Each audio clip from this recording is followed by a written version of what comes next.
Sweetheart, I need you to pretend you're my son's wife. Starting right now. Zoe Schuyler's fork froze halfway to her mouth, a perfect twist of pasta suspended in the air. She blinked, certain she'd misheard. The elegant woman now standing beside her table, uninvited, smiled like they were old friends sharing a delightful secret over aperitifs. I'm sorry. What? Zoe managed, setting down her fork carefully. The woman was striking in that effortless way money could buy but class refined. Silver hair swept into a soft chignon, pearl earrings catching the candlelight, a cream silk blouse that probably cost more than Zoe's monthly rent. Her eyes sparkled with equal parts desperation and determination. My name is Isabella Bianchi, the woman said, her voice warm but urgent. And I know this sounds absolutely insane, but I wouldn't ask if I weren't desperate. She gestured toward a corner table near the windows. That's my son, Marco. And I need you to be his wife for approximately 3 hours. Zoe followed her gesture and immediately understood why her brain had short-circuited. The man sitting alone at the corner table was devastating, tall even while seated, with shoulders that filled out his black suit like it had been tailored by someone who understood exactly what they were working with. Bronze skin that suggested Mediterranean heritage. Dark hair styled back, showing off a face that belonged on magazine covers, sharp jawline accented by a neat beard, brown eyes that were currently staring at his phone with an expression of profound boredom. A gold chain glinted at his throat where his white dress shirt was unbuttoned just enough to be interesting. An expensive watch caught the light when he reached for his wine glass. Everything about him screamed power, money, and a complete lack of patience for whatever he was currently enduring. He was absolutely ridiculously gorgeous, and he looked like he wanted to be literally anywhere else. I don't understand, Zoe said slowly, tearing her eyes away from the man. Why would you need me to... $10,000, Isabella said simply. The number hung in the air between them like a lifeline Zoe hadn't known she was drowning without. $10,000. Her rent increase notice flashed through her mind. The promotion she'd lost last week to someone less qualified but better connected. The stack of bills on her kitchen counter that seemed to multiply every time she looked away. The reason she was sitting in this expensive Italian restaurant in the first place, because after the worst week of her life, she decided she deserved one nice meal before going back to ramen and regret. 10,000, Zoe repeated carefully, to pretend to be your son's wife for 3 hours. Less than 3, actually. We have a lunch meeting with the Castellano family in 90 minutes. Old business associates. Very traditional. Very conservative. Isabella's smile turned slightly conspiratorial. The patriarch believes unmarried men are unstable, unreliable. He's been hesitant to finalize an important business expansion because he thinks Marco lacks the settling influence of a good wife. And you want me to be that wife. I want you to help my son secure a deal he's been working toward for months. And yes, get his family off his back about settling down. Isabella's expression softened. Look, I know this is crazy, but the moment I saw you sitting here, I knew you were perfect. Perfect for what? You don't even know me. I know enough. Isabella gestured toward Zoe's table.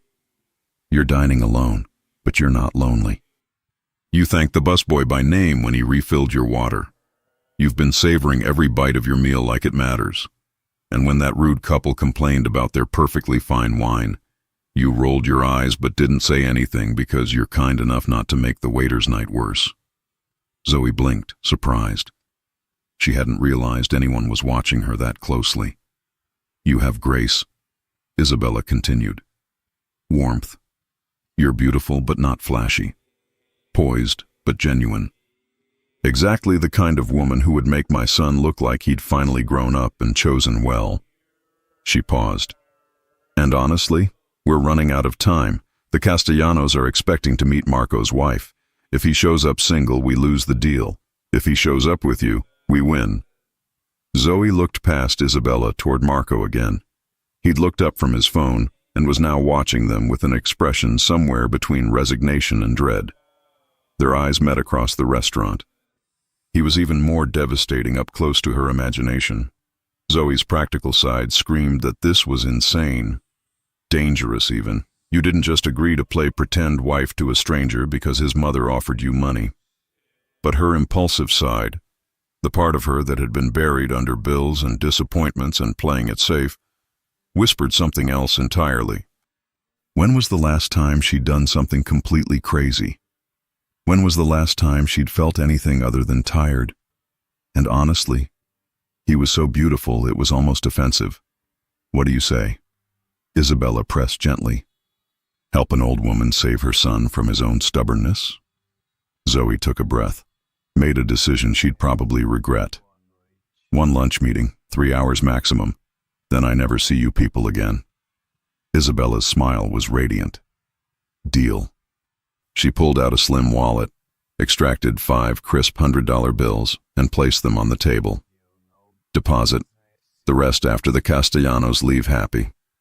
Before Zoe could change her mind, Isabella linked their arms and steered her across the restaurant. Marco stood as they approached, and Zoe's breath caught. He was even taller than she'd thought, easily over 6 feet. The suit jacket did nothing to hide the breadth of his shoulders or the obvious strength in his frame. Up close she could see the tiredness around his eyes, the tension in his jaw, and the way he looked at his mother suggested he knew exactly what was happening and was absolutely not pleased about it. Marco, darling, Isabella said brightly. This is Zoe, your wife. Silence crashed over their corner of the restaurant. Marco's brown eyes shifted to Zoe, assessing, careful, with a hint of something that might have been apology. Ma, he said slowly, his voice a deep rumble that did unfortunate things to Zoe's pulse. What did you do? I solved your problem, Isabella replied cheerfully. The Castellanos arrive in 90 minutes.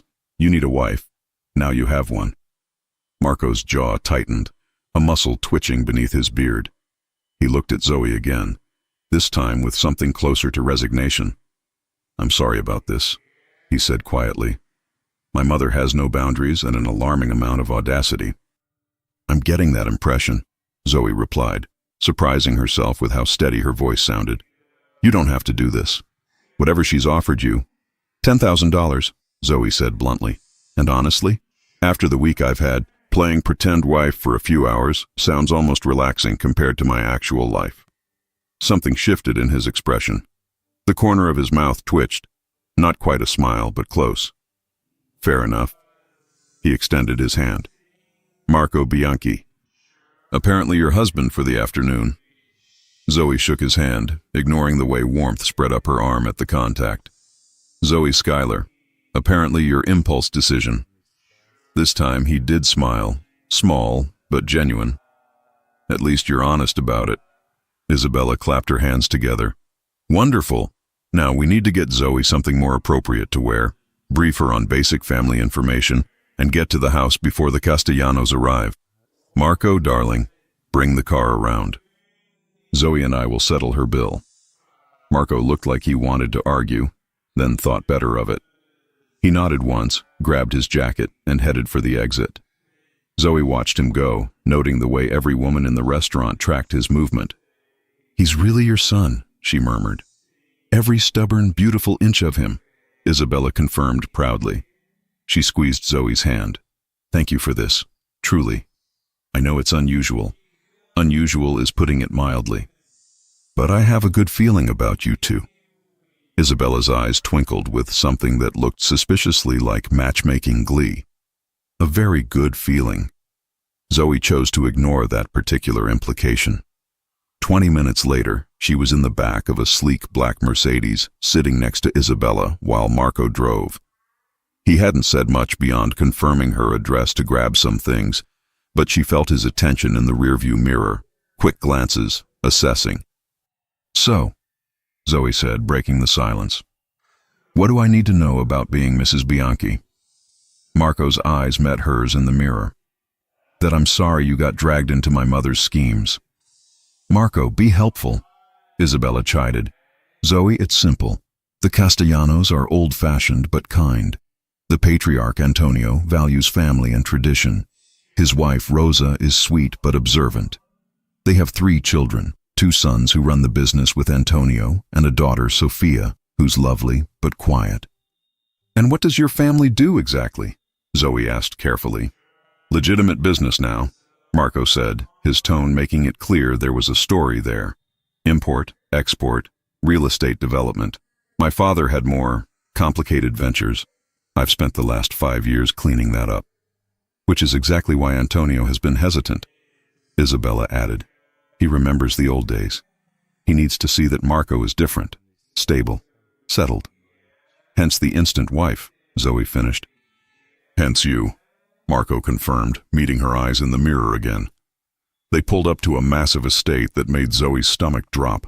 Wrought iron gates, manicured lawns, a house that looked like it had been transported stone by stone from Tuscany. This is your house, Zoe said flatly. Unfortunately, Marco replied, which was somehow both concerning and endearing. Isabella ushered them inside, and Zoe barely had time to process the marble floors and crystal chandeliers before she was being pushed into a guest room. Marco, darling, entertain our guests when they arrive. Zoe and I need 15 minutes. What followed was a whirlwind of Isabella pulling a dress from seemingly nowhere, a beautiful sage green that fit perfectly, fixing Zoe's hair, and rapid-firing information about the family. You and Marco met at a charity gala 6 months ago. You work in event planning, you love jazz music and terrible action movies. Your favorite food is anything Marco's mother cooks. Got it? That's a lot of specific lies, Zoe said, fastening the simple gold necklace Isabella handed her. The best lies are specific, Isabella replied wisely. Now, most importantly, be yourself. They'll love you. How do you know? Because my son already does, Isabella said, then swept out before Zoe could process that statement. Zoe took a breath, checked her reflection. She looked good, better than she had any right to after being ambushed in a restaurant, and headed downstairs. Voices drifted from what she assumed was a living room, warm, Italian-accented English mixed with Marco's deeper tones. She turned the corner and froze. The Castellano family was already there. An older couple radiated that particular brand of old-world elegance. 2 men in their 30s flanked them, and a beautiful woman around Zoe's age stood slightly apart. And Marco, standing near the windows, looked up the moment she appeared. Something passed between them, a moment of pure electric awareness. Then he crossed the room in 3 strides, and before Zoe could prepare herself, his hand was warm on her lower back, drawing her close. Everyone, he said, his voice somehow both casual and possessive. This is my wife, Zoe. Antonio Castellano's weathered face broke into a genuine smile. Ah, finally we meet the woman who tamed our Marco. Zoe barely had time to panic before Marco's thumb traced a small circle on her back, reassuring, grounding. She smiled, let herself lean into him just slightly, and stepped into the role she'd been bought to play. It's wonderful to meet you all, she said warmly. Marco's told me so much about you. Rosa Castellano immediately engulfed her in a hug. You're beautiful, and those eyes, so honest. The afternoon that followed was surreal. They moved to a dining room where lunch was already prepared. Zoe answered questions carefully, sticking to Isabella's script but adding her own touches. She laughed at Antonio's jokes, complimented Rosa's bracelet, and asked Sophia about her interests with genuine curiosity. And through it all, Marco stayed close. His hand found hers under the table. He refilled her water without being asked. When Antonio asked a probing question about their relationship, Marco's answer was smooth, confident. I knew after our second date, he said, looking at Zoe with an expression that was probably acting, but felt dangerously real. She laughed at my terrible jokes and called me out when I was being stubborn. I'd never met anyone who treated me like just Marco. Zoe's heart did something complicated in her chest. The afternoon stretched on. Isabella served espresso and biscotti. The men discussed business while Zoe, Rosa, and Sophia talked about everything else. And slowly, Zoe forgot she was performing. These people were genuinely kind. Marco's hand holding hers felt natural. When Isabella caught her eye and smiled, Zoe smiled back without thinking. It was only when the Castellanos were preparing to leave that reality crashed back. Antonio shook Marco's hand firmly. We have a deal, my friend. I'll have the contracts drawn up next week. Marco's relief was palpable. Thank you, Antonio. This means everything. Thank your wife, Antonio said, turning to Zoe. She's exactly what you needed. Don't mess it up. Marco looked at Zoe, something unreadable in his expression. I won't. After a flurry of goodbyes and promises to have them over soon, the Castellanos finally left. The door closed. Silence filled the enormous house. Isabella was grinning like she'd won the lottery. That was perfect, absolutely perfect. Zoe stepped away from Marco, suddenly aware of how close they'd been standing. Well, that was something. You were incredible, Marco said quietly. Seriously, thank you. Isabella pulled out an envelope, handing it to Zoe. The rest as promised, plus a little extra for being brilliant. Zoe took it, the weight of money and unreality heavy in her hand. I should go. Marco will drive you, Isabella insisted. It's the least we can do. The car ride back to her apartment was quieter. Zoe stared out the window, processing what she'd just done. I really am sorry about all of this, Marco said as they pulled up to her building. Don't be. I needed the money. You needed a wife. Everyone wins. She reached for the door handle. Zoe. She looked back. Marco was watching her with that same intense focus from the restaurant. Would you have dinner with me? A real one. No schemes, no family, no performance. Just us. Her heart stuttered. Why? Because you made me laugh today, and I haven't done that in longer than I care to admit. He hesitated.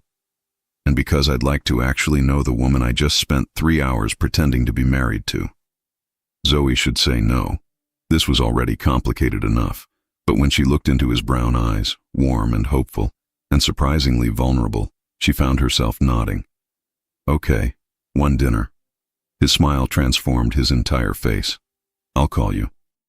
Zoe gave him her number, climbed out of the car, and walked into her building feeling like she'd just made either the best or worst decision of her life. Behind her, Marco sat in the car, watching her disappear inside, already planning when to call. Tomorrow felt too far away, but 3 days felt like playing games. He'd call her in the morning. Inside her apartment, Kelsey took one look at Zoe's face and squealed. Oh my God, what happened to you?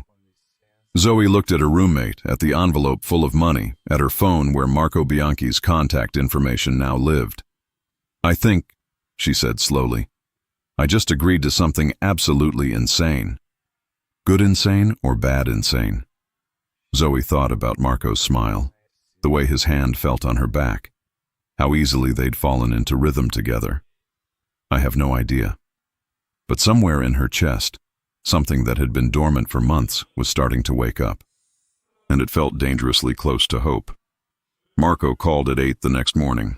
Zoe was still in bed, scrolling through her phone and pretending yesterday hadn't been the strangest day of her life when his name lit up her screen. She stared at it for 3 rings before answering. You said you'd call, she said, instead of hello. I didn't think you meant before I'd had coffee. His laugh was low, warm. I'm impatient when I want something. Is that a problem? Her stomach flipped. Depends on what you want. Coffee with you this morning. There's a place near your apartment that makes the best espresso in the city. Zoe sat up. How do you know where I live? I drove you home yesterday. How do you know there's good coffee near me? I know everything about coffee in this city. It's a problem. A pause. So? Will you have coffee with a man who has obsessive caffeine knowledge? She should say no. Give herself time to think. Process. Instead, she heard herself say, Give me 40 minutes. I'll be outside in 30. He hung up before she could argue. Kelsey appeared in her doorway, hair in a messy bun, clutching a mug of tea. Was that him? How did you... You have that smile. The dangerous one. Kelsey leaned against the doorframe. Be careful, Zoe. Rich, gorgeous guys who hire fake wives don't usually end well. His mother hired me, not him. Even worse. You're dealing with an Italian mama who's clearly scheming. But Kelsey was smiling. Wear the blue sweater. It makes your eyes pop. 28 minutes later, Zoe stepped outside to find Marco leaning against a sleek black car, different from yesterday's Mercedes. This one was a sports car that probably cost more than her yearly salary. He wore dark jeans, a charcoal Henley, and sunglasses that should have looked pretentious but somehow just made him more devastating. "You're early," she said. "Told you, impatient." He opened the passenger door. "Shall we?" The cafe was small, tucked between a bookstore and a dry cleaner. Nothing fancy. Warm brick walls, mismatched furniture, the rich smell of fresh ground beans. "This doesn't seem like your usual scene," Zoe observed as they slid into a corner booth. "What's my usual scene?" "I don't know. Somewhere with a Michelin star and a waiter who judges your wine choices." Marco grinned. "I hate those places. All performance, no substance." He flagged down a server. 2 espressos. "And whatever pastry she wants." "Almond croissant," Zoe said, then paused. "How did you know I'd want pastry? You savored every bite of dinner yesterday like it mattered. You're not someone who skips the good parts." The observation felt intimate, personal. Their coffee arrived quickly. Marco watched her take the first sip, waiting.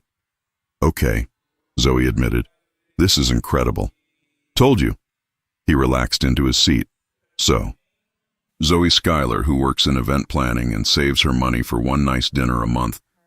Tell me something real." "That wasn't real. That was the script my mother fed you. I want the truth." Zoe considered him. "What do I get in return?" "Equal exchange. One truth for one truth." She took another sip. "Fine. I don't work in event planning yet. I want to. I work in HR for a tech company I hate, planning events on the side, saving every penny to start my own business." Marco nodded slowly. "That's why you needed the money." "Part of it. The other part is my landlord raised my rent. I lost a promotion to someone whose only qualification was being the VP's nephew, and I was about to start choosing between electricity and groceries." She met his eyes. "Your turn. What's the real deal with your family business?" His expression shuddered slightly. "My father ran, let's call it a complicated empire. Some of it legitimate, some of it very much not. When he died 5 years ago, I inherited all of it, the good, the bad, and the pieces that kept me up at night. I've spent every day since cleaning it up, legitimizing operations, cutting ties with people who wanted to keep things the old way." "Like who?" "Business partners who thought I was too young, too soft, too American." He turned his coffee cup in slow circles. "They were half right. I am different than my father. I don't want to rule through fear or force. I want to build something clean, something I can be proud of. Is that why the Castellano deal matters so much? Antonio represents the old guard. If he trusts me, others will follow. It's about credibility as much as business." Marco looked up.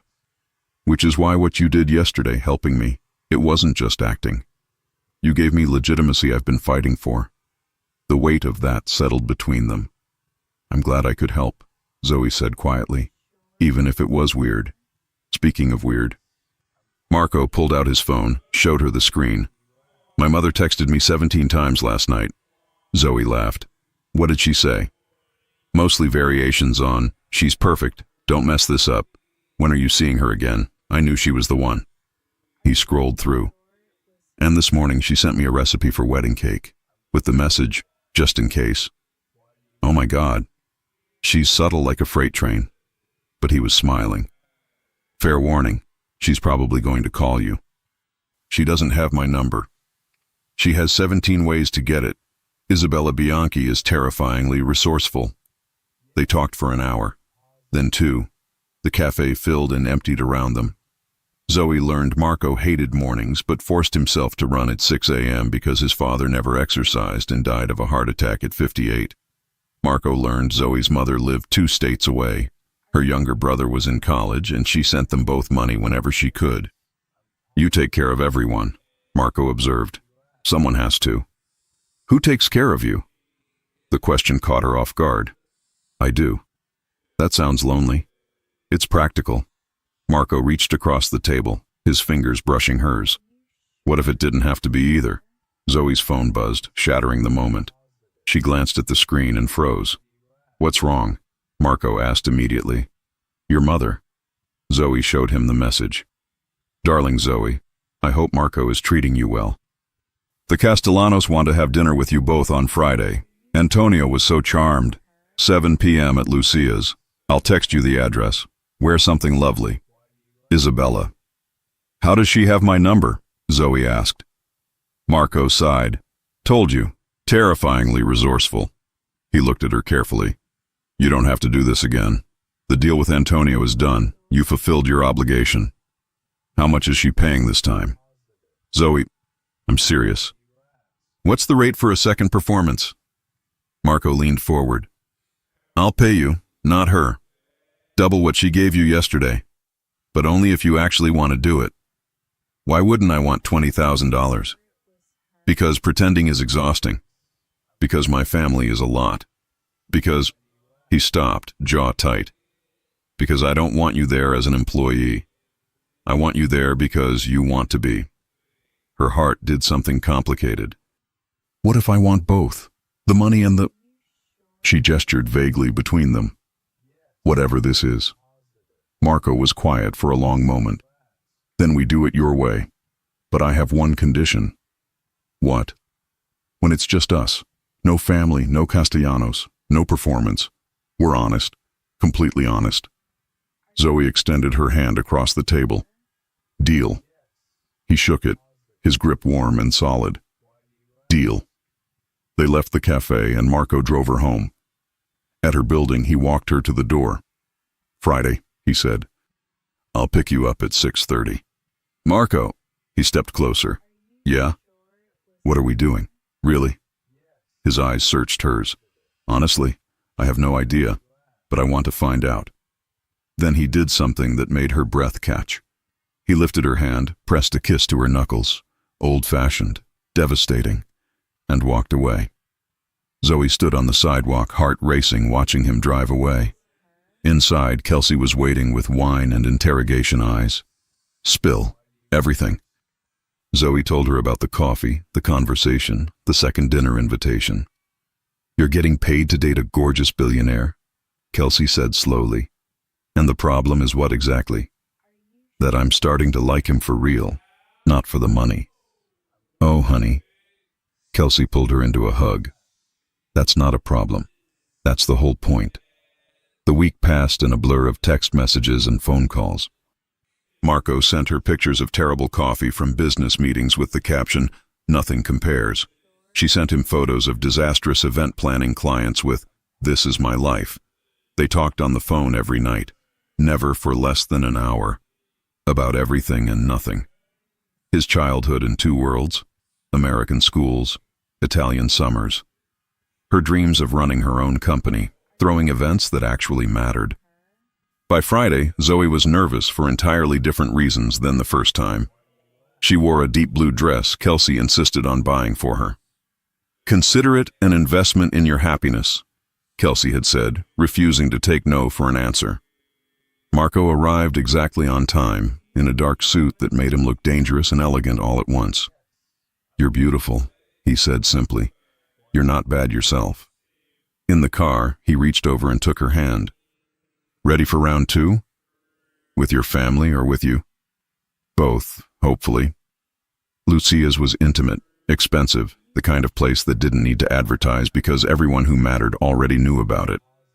The Castellano family was already seated when they arrived. Antonio stood immediately, embracing Marco. "My friend, and the lovely Zoe."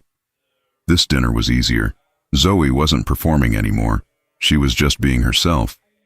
She talked to Rosa about her mother, to Sofia about event planning, to the Castellano sons about their business expansion plans. And when Marco's hand found hers under the table, she didn't think about the money or the arrangement. She just thought about how right it felt. After dinner, Antonio pulled Marco aside for business talk. Rosa kept Zoe company, showing her photos of her grandchildren. "You're good for him," Rosa said quietly in her Italian-accented English. "I see how he looks at you, like you're the only person in the room." "We haven't been together that long," Zoe deflected. "Time doesn't matter. My Antonio knew after 1 week. Took him 3 months to convince me, but he knew. Rosa patted her hand. Marco knows too. I see it. The evening ended with promises to get together again soon. In the car, Marco was quiet. What did Antonio want to talk about? Zoe asked. Expanding the partnership. He wants to bring me in on a major development project. Marco glanced at her. He said his biggest concern before was that I wasn't stable enough, that I would make reckless decisions.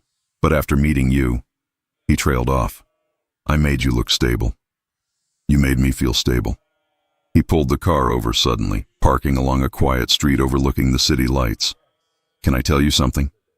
We promised honesty. Marco turned in his seat to face her fully. I've been thinking about you constantly. Not about the deal or my mother's scheming or any of it. Just you. The way you laugh when something actually surprises you. How you remember everyone's names. The fact that you take care of everyone around you but bristle when someone tries to take care of you. Zoe's breath caught. And I know this started as something transactional, but it doesn't feel that way anymore. He reached up, tucked a strand of hair behind her ear. At least not for me. Does it for you? She should lie. Keep it simple. Take the money and maintain boundaries. Instead, she told the truth. No, it doesn't feel transactional. She leaned closer. It feels terrifying. Good terrifying or bad terrifying? I don't know yet. Marco smiled, that rare, genuine one that transformed his whole face. Can I kiss you? For real this time. Not for show. I think you better. He cupped her face with both hands and kissed her softly, carefully, like she was something precious. Zoe's hands found his shirt, pulling him closer, and the kiss deepened. It was nothing like the performance kisses she'd imagined. It was real and warm and made her forget every reason this was complicated.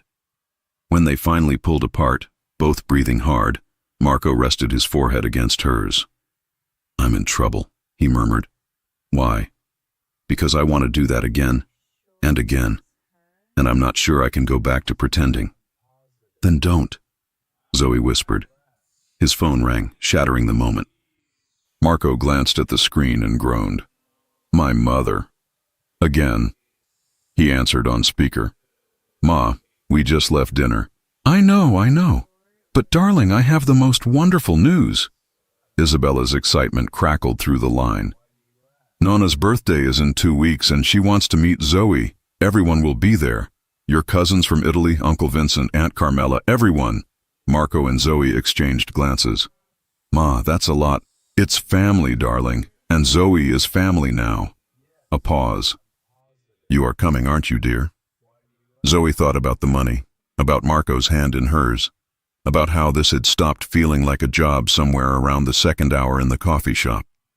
Of course, she heard herself say. I wouldn't miss it. Isabella squealed with delight and hung up after extracting promises about dress colors and arrival times. In the sudden quiet, Marco looked at Zoe with something between gratitude and concern. You don't have to. I want to.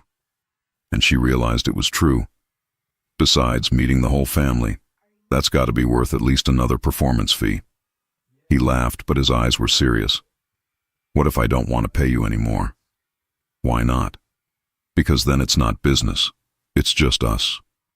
Zoe's heart hammered. Marco, I'm not asking you to decide now, but think about it. He started the car again. And for what it's worth, I'm already in, completely. He drove her home, walked her to the door, and kissed her once more. Slower this time, deeper, a promise of everything he wasn't saying out loud. When Zoe finally made it inside, Kelsey took one look at her face and grinned. Oh, you're in so much trouble. I know, Zoe said, touching her lips where she could still feel Marco's kiss. Good trouble? Zoe thought about his smile, the way he listened like every word mattered, how safe she felt when his hand held hers. The best kind. But in the back of her mind, a small voice whispered warnings. This was happening too fast. She was falling too hard.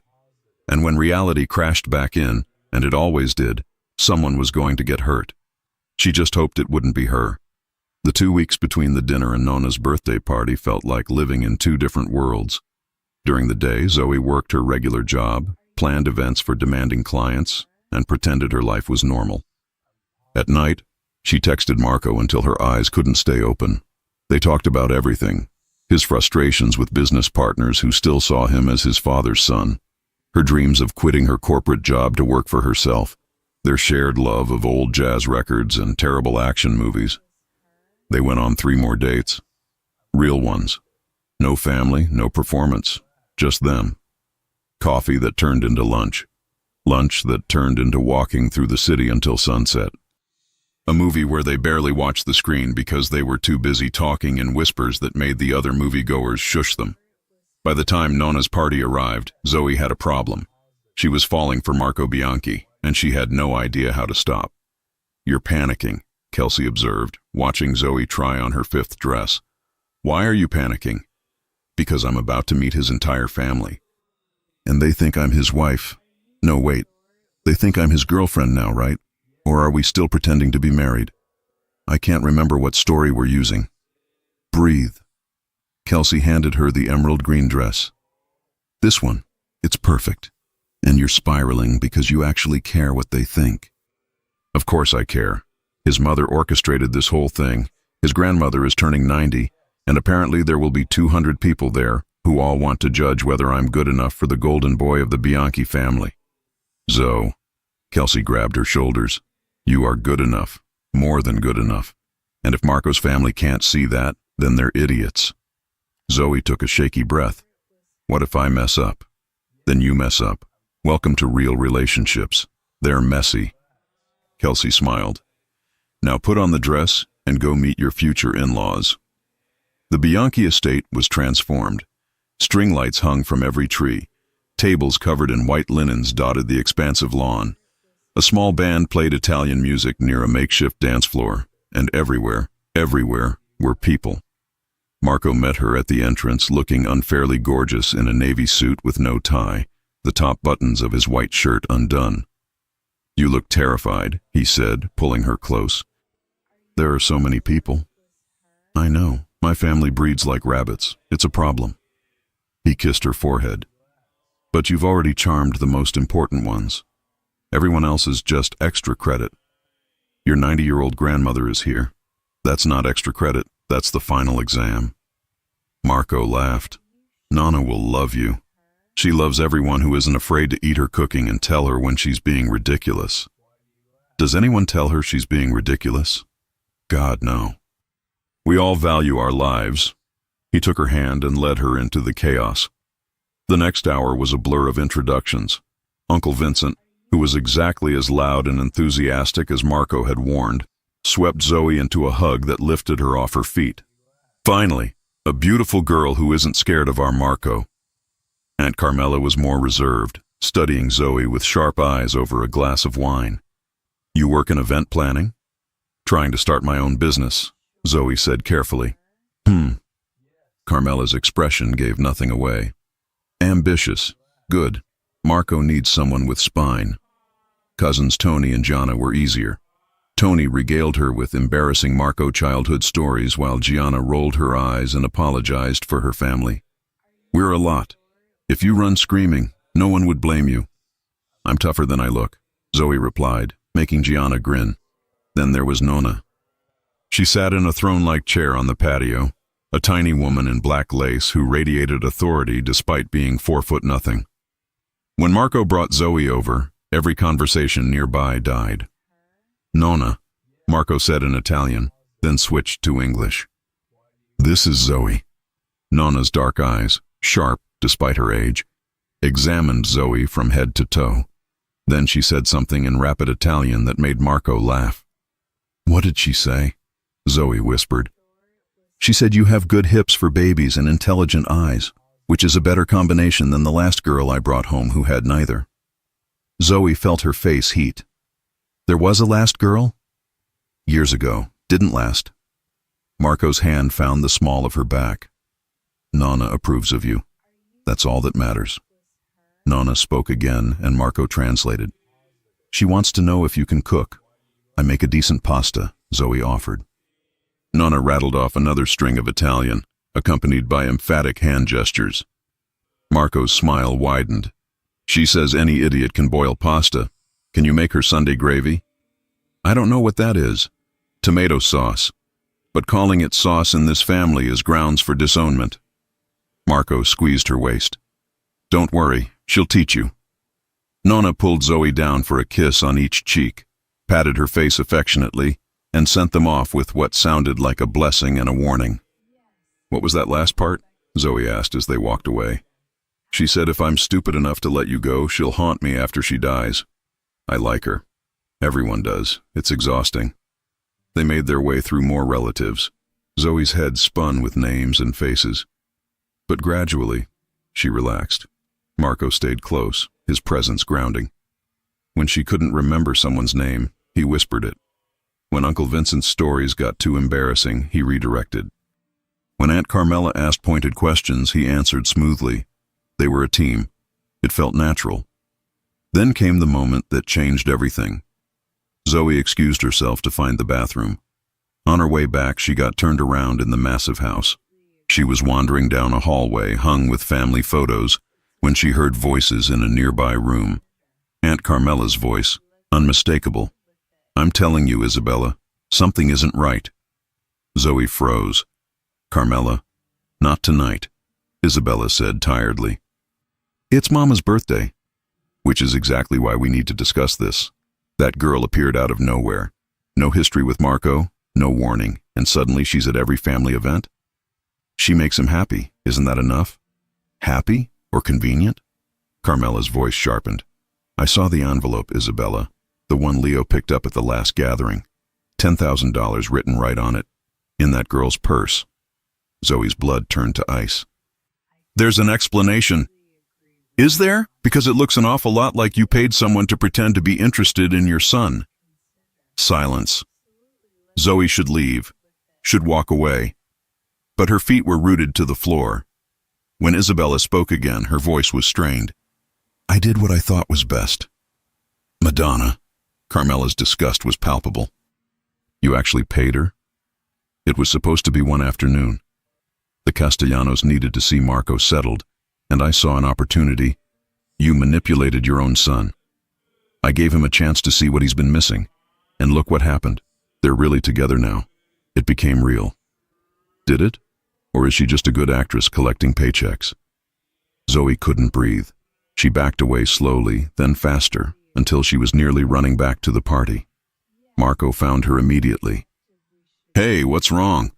You're pale. I need some air. He guided her to a quiet corner of the garden, away from the crowd. Talk to me. Zoe opened her mouth, closed it. What could she say? That his aunt knew the truth?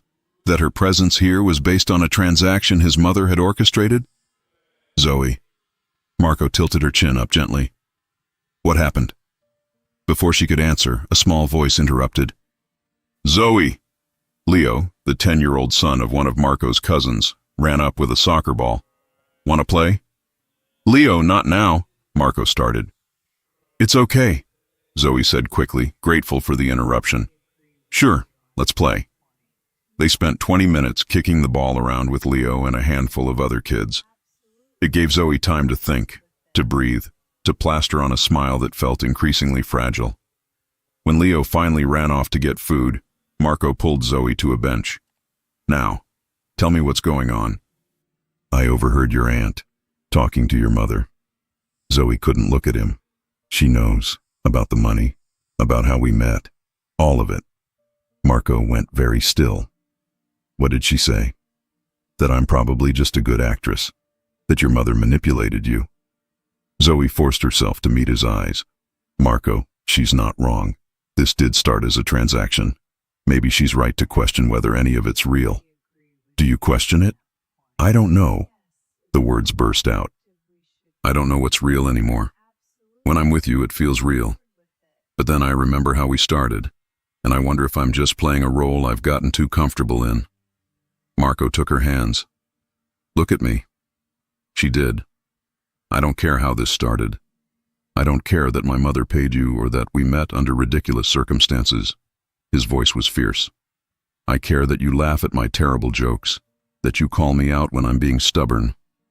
That you remember my nephew's name and play soccer with him even when you're upset. That's real. We're real.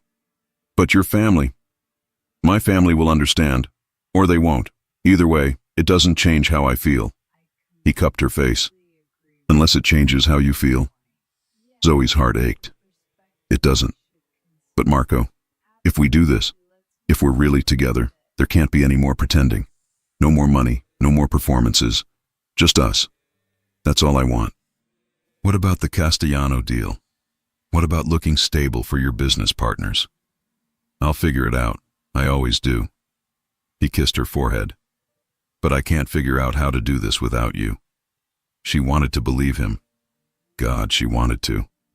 But before she could answer, Aunt Carmela appeared on the garden path. Her expression was carefully neutral. Marco, a word? Marco's jaw tightened.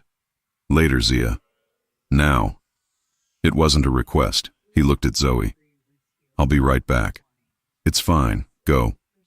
She watched him walk away with Carmela, their heads bent in conversation. Even from a distance, she could see the tension in Marco's shoulders. Gianna appeared at her side. Don't mind Carmela. She's protective of Marco. Always has been. She thinks I'm using him. She thinks everyone is using him. It comes from watching his father use people their whole lives. Gianna handed her a glass of wine. For what it's worth, I think you're good for him. I haven't seen him this happy in years. Even if we started under weird circumstances? Gianna laughed. Honey, this is an Italian family. Everything starts under weird circumstances. My parents met when my mom accidentally hit my dad's car. Uncle Vincent and Aunt Carmela were arranged by their families. Half these marriages started as business deals or family obligations. She clinked her glass against Zoe's. What matters is where you end up, not where you started. The party continued around them. Toasts were made to Nonna, who basked in the attention. Food appeared in endless waves. The band played, and couples danced. Marco found Zoe again as the sun was setting. The garden bathed in golden light and string lights just beginning to glow. Dance with me, he said. I don't know how to dance like this. Good thing I do. He pulled her onto the dance floor, one hand at her waist, the other holding hers. Just follow me. They swayed to the music, and gradually Zoe relaxed into his arms. What did Carmela say? She asked quietly. That she's watching us. That if I get hurt, she'll make sure you regret it. He smiled slightly. And then she said, if you hurt me, it'll mean you're real, because only real relationships hurt. That's weirdly profound. She has her moments. Marco pulled her closer. She also said she approves, in her terrifying way. Really? Really? Apparently you passed some test I didn't know you were taking. They danced in silence for a moment. Then Zoe said, I want this to be real, just so you know. It already is. No more money. No more money, he agreed. No more performances. Just us. He kissed her temple. Starting now. Zoe let herself melt into him, let herself believe that maybe, just maybe, something that started with a lie could become the most honest thing in her life. The music swelled, family and friends danced around them, and for the first time since Isabella Bianchi had sat down at her table, Zoe felt like she was exactly where she belonged.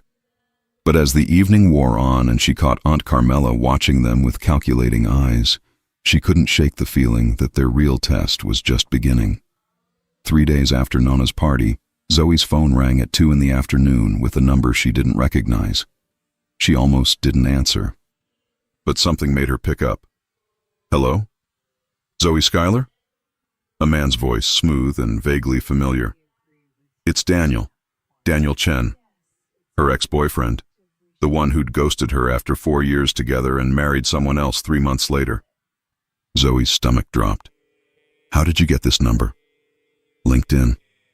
Look, I know this is weird, but I saw your picture with Marco Bianchi at that charity event last week. His voice lowered. We need to talk. About him. About his family. I have nothing to say to you, Daniel. Then just listen, please, 5 minutes. There are things you should know before you get in too deep. Every instinct screamed at her to hang up, but curiosity, or maybe old hurt, made her hesitate. 5 minutes, that's it. There's a coffee shop on 5th and Main. Tomorrow at 3? Fine. But Daniel, if this is some game, it's not. I promise. He paused. I'm just trying to help. He hung up before she could respond. Zoe stared at her phone, heart racing. She should tell Marco. They'd promised honesty. But what if Daniel actually had information she needed? What if there was something about Marco's world she didn't understand? She decided to meet Daniel first, then tell Marco. No secrets, just delayed transparency. That night, Marco called like he did every evening. They talked about his day, tedious contract negotiations, and hers, a Bridezilla client who'd changed the wedding theme for the 4th time. Come over, Marco said suddenly. I'll make us dinner. You can't cook. I can order very expensive takeout and pretend I made it. Zoe laughed despite the knot of anxiety in her stomach. Tempting, but I have an early morning tomorrow. You're working too hard, says the man who just told me he's been in meetings for 12 hours straight. That's different. How? Because I'm thinking about you the whole time, so it doesn't count as work. Her heart squeezed. You're ridiculous. You love it. The scary thing was, she did. After they hung up, Zoe lay in bed, staring at the ceiling. She should cancel with Daniel. This was stupid, reckless. But she didn't cancel. The next day, she left work early and headed to the coffee shop. Daniel was already there, looking exactly as she remembered. Pressed button down, perfectly styled hair, that easy smile that used to make her feel special and now just made her feel tired. Zoe. He stood when she approached. Thanks for coming. She sat without shaking his offered hand. Clock's ticking. What do you want? Daniel had the grace to look uncomfortable. First, I owe you an apology for how things ended. I was a coward. You were an asshole, but that's not news. What's this about Marco? He pulled out his phone, showed her a news article. Do you know what the Bianchi family really is? Zoe scanned the headline. Legacy of violence. The Bianchi Empire's dark past. I know his father was involved in questionable business, she said carefully. Marco's been working to legitimize everything. Has he told you what questionable means? Daniel leaned forward. His father wasn't just a tough businessman, Zoe. The old man had connections to people who didn't negotiate. They intimidated. Marco's trying to distance himself, but do you think his father's former associates are just going to let him walk away clean? That's his father, not him. The apple doesn't fall far from the tree, and even if Marco's trying to go straight, there are people in that world who don't accept no for an answer. Daniel's expression was grave. There are forces at play that you don't understand. Zoe's hands clenched around her coffee cup. Why are you telling me this? Because I care about you, and I don't want to see you get hurt. He reached across the table. You're in over your head with these people. The Bianchis aren't some normal wealthy family. They're connected to a world you don't understand. And you do? My firm represents several families in those circles. I've seen what happens to people who get too close. His voice softened. Come back to your normal life, Zoe. Before it's too late. Zoe pulled her hand away. My normal life? The one where you discarded me like I was nothing? Where I worked myself to exhaustion and still couldn't get ahead? That life? You're angry, I get it. I'm not angry. I'm done. She stood. Marco treats me like I matter. Like I'm worth listening to. Like I'm more than convenient. She grabbed her purse. Whatever information you think you have, whatever warning you're trying to give me, I don't want it. Stay out of my life, Daniel. She walked out before he could respond, heart hammering, but his words stayed with her. Connected to things you don't understand. Was she naive? Was she seeing what she wanted to see in Marco, ignoring red flags because he was gorgeous and attentive and made her feel special? That evening, Marco showed up at her apartment unannounced with Thai food and a grin. Surprise. I know you said you were busy, but I missed you. Kelsey, who'd answered the door, gave Zoe a look that clearly said, you better tell him, before disappearing into her room. They ate on the couch, Marco telling her about Luca's disastrous attempt at online dating. He showed up to the date and she brought her ex-boyfriend as a just in case. Poor Luca. He's fine. He's already planning date number 2 with someone else. Marco set down his plate, turning to face her. Okay, what's wrong? Nothing's. Zoe, you've barely looked at me since I got here, and you've moved your food around for 10 minutes without eating. What happened? She could lie. Should lie. Instead, she told the truth. My ex called. Daniel. He wanted to meet, to warn me about you, about your family. Marco's entire body went rigid. And you went. I wanted to hear what he had to say. Instead of asking me. His voice was carefully controlled, which somehow was worse than anger. I planned to tell you after. I wanted to know what he knew first. So you could decide if I was worth the risk? Marco stood, pacing. What did he tell you? That my family is dangerous? That I'm connected to people who solve problems through force? That you should run while you still can? Marco. It's all true, by the way. He turned to face her, something raw in his expression. My father was everything Daniel probably said he was. Ruthless when he needed to be. Connected to people who didn't negotiate with contracts. They negotiated with pressure. Zoe's breath caught. I've spent 5 years trying to bury that legacy, legitimizing the business, cutting ties with anyone who wanted to keep operating the old way. It's cost me relationships, partnerships, respect from people who think I'm weak for wanting to build something clean. He stepped closer. But I'm doing it. And I thought, I hoped, you believed in that. In me. I do. Then why didn't you just ask me? The hurt in his voice cut deeper than anger. Why go to your ex instead of coming to me? Zoe stood, closing the distance between them. Because I was scared. Because what we have feels too good to be true and I'm waiting for the other shoe to drop. Because I've been burned before and I'm terrified of being that stupid again. I'm not him. I know that. Logically, I know that. But emotionally, she pressed a hand to her chest.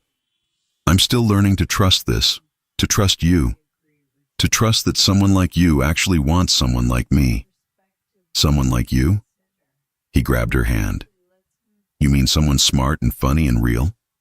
Someone who sees me and not just the name or the money? Someone who makes me want to be better than my father ever was? Tears stung her eyes. You see me like that. I see you exactly like that. He pulled her closer. But I can't keep proving myself if you won't let me. If you're always going to listen to people who tell you to run. I didn't listen to him. I told him to stay out of my life. But you still went. Marco's thumb brushed across her knuckles. That's what hurts. That you didn't trust me enough to just ask. They stood in tense silence. Then Zoe said quietly, You're right. I should have come to you first. I'm sorry. Some of the tension left his shoulders. I'm not perfect. My family's history isn't perfect. There are probably things in my father's past that would make you uncomfortable. He met her eyes. But I'm trying to be different, and I need you to believe that. I do believe it. She stepped closer. But Marco, you have to understand. This is all new to me. Your world, these expectations, the complicated history. I'm figuring it out as I go. Then figure it out with me, not behind my back. Okay. She took a shaky breath. No more secrets. No more going to other people first. Just us. Just us, he echoed. He pulled her into his arms, and Zoe let herself melt into the embrace. They stood like that for a long moment, both needing the contact, the reassurance. Finally, Marco pulled back. I should go. Give you space to think. Or you could stay. The words came out before she could stop them. Just stay. Watch a movie. Fall asleep on my couch. I don't want you to leave angry. His expression softened. I'm not angry, just hurt, but I'm working on it. They ended up on the couch, some action movie neither of them watched playing on the TV. Marco's arm around her shoulders, Zoe tucked against his side. It felt safe. Right. Can I ask you something? Zoe said during a particularly loud explosion on screen.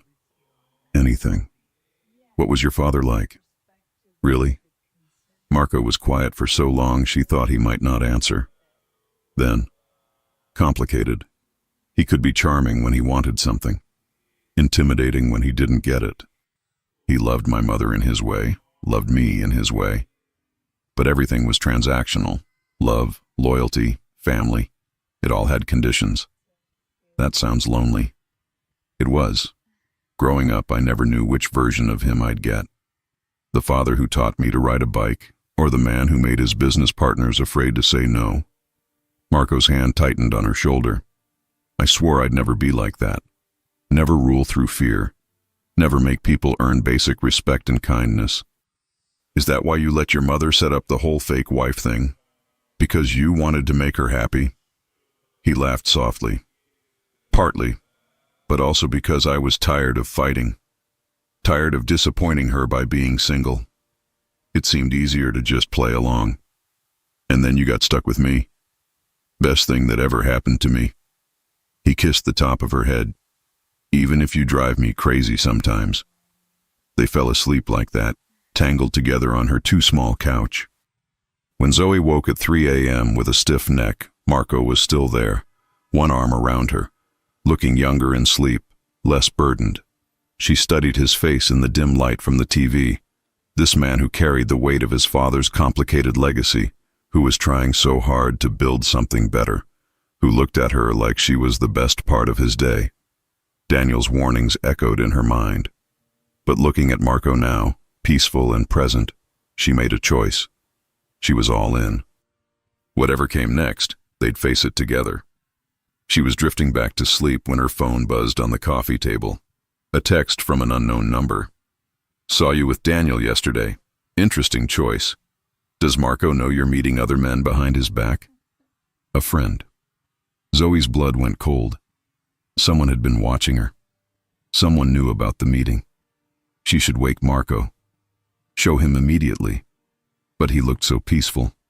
And she'd just promised no more secrets, but... She deleted the text quickly, heart racing, and silenced her phone. Tomorrow. She'd tell him tomorrow. Beside her, Marco stirred, pulling her closer in his sleep. You okay? He mumbled. Yeah, she whispered, the lie tasting bitter. Everything's fine. It was a small lie, a temporary one, but it was the first crack in the foundation they were building, and Zoe had the sinking feeling that cracks only ever got bigger. The next morning, Marco left early for a breakfast meeting. Zoe stared at her phone, at the deleted text that she could still see in her mind. She should tell him. They'd just promised no more secrets. But what if telling him made things worse? What if some anonymous troublemaker was trying to drive a wedge between them? Kelsey emerged from her room, took one look at Zoe's face, and poured her coffee. Okay, spill. Zoe told her everything. Daniel, the warning, the text. So someone's watching you, Kelsey said slowly. Someone who wants Marco to think you're sneaking around. Which I technically was, meeting Daniel without telling him first. But you told him last night, right? Yeah, we worked through it. Then this is just someone trying to cause drama. Kelsey squeezed her shoulder. Delete it. Forget it. Move on. Don't let some anonymous coward ruin what you have. Zoe wanted to believe that. Wanted to dismiss it as meaningless. But something about the text felt calculated. Personal. Like whoever sent it knew exactly how to make her doubt everything. Her phone rang. Marco. Hey, she answered, forcing brightness into her voice. Breakfast ended early. Want to grab lunch? There's something I want to talk to you about. Her stomach nodded. Good something or bad something? Good. Really good. Meet me at that Italian place near your office? Noon. Okay. See you then. After he hung up, Zoe stared at her reflection in the bathroom mirror. Dark circles under her eyes from poor sleep. Worry etched in the line between her brows. She'd promised Marco honesty. Complete honesty. So why did the truth feel so dangerous? At noon, she met Marco at the restaurant. He was already there, looking unfairly put together in a gray suit, tie loosened, hair slightly mussed like he'd been running his hands through it. He stood when she arrived, kissed her cheek, pulled out her chair. You sounded mysterious on the phone, Zoe said after they'd ordered. Not mysterious, just excited. Marco took her hand across the table. I've been thinking about what you said, about starting your own event planning business. Okay. What if you didn't have to save for years? What if you could start now? Zoe's heart began to race. Marco, hear me out. Bianchi Holdings throws a major charity gala every year. This year's planner just quit. Long story involving a feud with the caterer. The event's in 6 weeks, and we need someone talented, creative, and capable of pulling off a miracle. He squeezed her hand. I want to hire you, not as a favor, as your first real client. That's a huge event, which is why I'm willing to pay significantly above market rate, enough that after this one job you'd have the capital to quit your corporate position and launch your business properly. Zoe's mind spun. You're offering me my dream, just like that. I'm offering you a job you're qualified for. The dream part, that's all you. It was perfect. Too perfect. What if I mess it up? What if I can't deliver? You won't. I've seen you work. You're brilliant at this. Marco's eyes were steady, confident. And even if something went wrong, which it won't, I'd still believe in you. Tears stung her eyes. Why are you doing this? Because I want you to be happy. Because I believe in you. And because watching you slowly burn out at that corporate job is killing me. He smiled. Plus, selfishly, if you're working on my gala, I get to see you every day for 6 weeks. Zoe laughed through threatening tears. That's definitely selfish. I know. So, will you do it? She should be cautious, should think it through, should worry about mixing business and personal. Instead, she said, yes, absolutely yes. Marco's grin was brilliant. He stood, pulled her up, and kissed her right there in the middle of the restaurant. When they finally broke apart, Zoe was breathless and grinning. When do I start? She asked. Tomorrow. I'll have the contracts drawn up today. He tucked a strand of hair behind her ear. Welcome to the team, Mrs. Schuyler. For the first time in months, Zoe felt like her life was finally moving in the right direction. She pushed thoughts of the anonymous text, of Daniel's warnings, of all her doubts to the back of her mind. This was her chance, her dream. Nothing was going to ruin it. But as they left the restaurant hand in hand, Zoe didn't notice the person across the street taking photos. Didn't see the way they lingered, watching. Didn't know that the complications she'd been worried about were about to get much, much worse. The next 3 weeks were a blur of controlled chaos. Zoe quit her corporate job with 2 weeks' notice, enduring her boss's passive-aggressive comments about throwing away a stable career for a relationship. She didn't care. For the first time in years, she was excited to wake up in the morning. The Bianchi Holdings charity gala was massive. 500 guests, multiple corporate sponsors, live entertainment, and a silent auction featuring items worth more than Zoe's previous yearly salary. The pressure should have been crushing. Instead, she thrived. Marco gave her complete creative control, a generous budget, and access to the company's resources. Luca became her unlikely ally, helping navigate vendor relationships and corporate politics. Even Isabella got involved, offering connections to florists and caterers she'd used for decades. You're a natural at this, Luca said one afternoon, watching Zoe negotiate with a difficult entertainment agent. Marco knew what he was doing when he hired you. You mean when he took a chance on his girlfriend with no major event experience? I mean when he recognized talent. Luca's expression turned serious. For what it's worth, you're good for him. I haven't seen him this happy since before his father died. The comment stayed with Zoe. She and Marco had fallen into an easy rhythm, working together during the day, stealing kisses in empty conference rooms, having dinner together most nights, sometimes at his place, sometimes hers. Sometimes with Kelsey and Luca, who'd started their own flirtation that everyone pretended not to notice. It felt domestic, real, like they were building something that would last, which is why the text messages started to worry her. They came sporadically, always from blocked numbers, always just vague enough to be deniable. Cute how he parades you around his office. Does he know you're just another employee now? Mixing business and pleasure. What could go wrong? Ask him about the last girl who worked for him, the one who thought it was real. Zoe deleted each one immediately. Didn't tell Marco, didn't tell anyone. She told herself they were just jealous nonsense, someone with too much time and not enough life. But they gnawed at her, especially that last one. 3 weeks into planning the gala, Zoe was working late in Marco's office. He'd given her a space there, when Aunt Carmela appeared in the doorway. "Burning the midnight oil?" Carmela said, settling into a chair without invitation. "Finalizing seating arrangements. Apparently half these sponsors have feuds I didn't know about." Zoe rubbed her tired eyes. "Is Marco still in his meeting?" "He'll be another hour at least. Board meetings always run long." Carmela studied her with those sharp eyes. "Can I ask you something, dear?" "Of course." "Why are you really with my nephew?"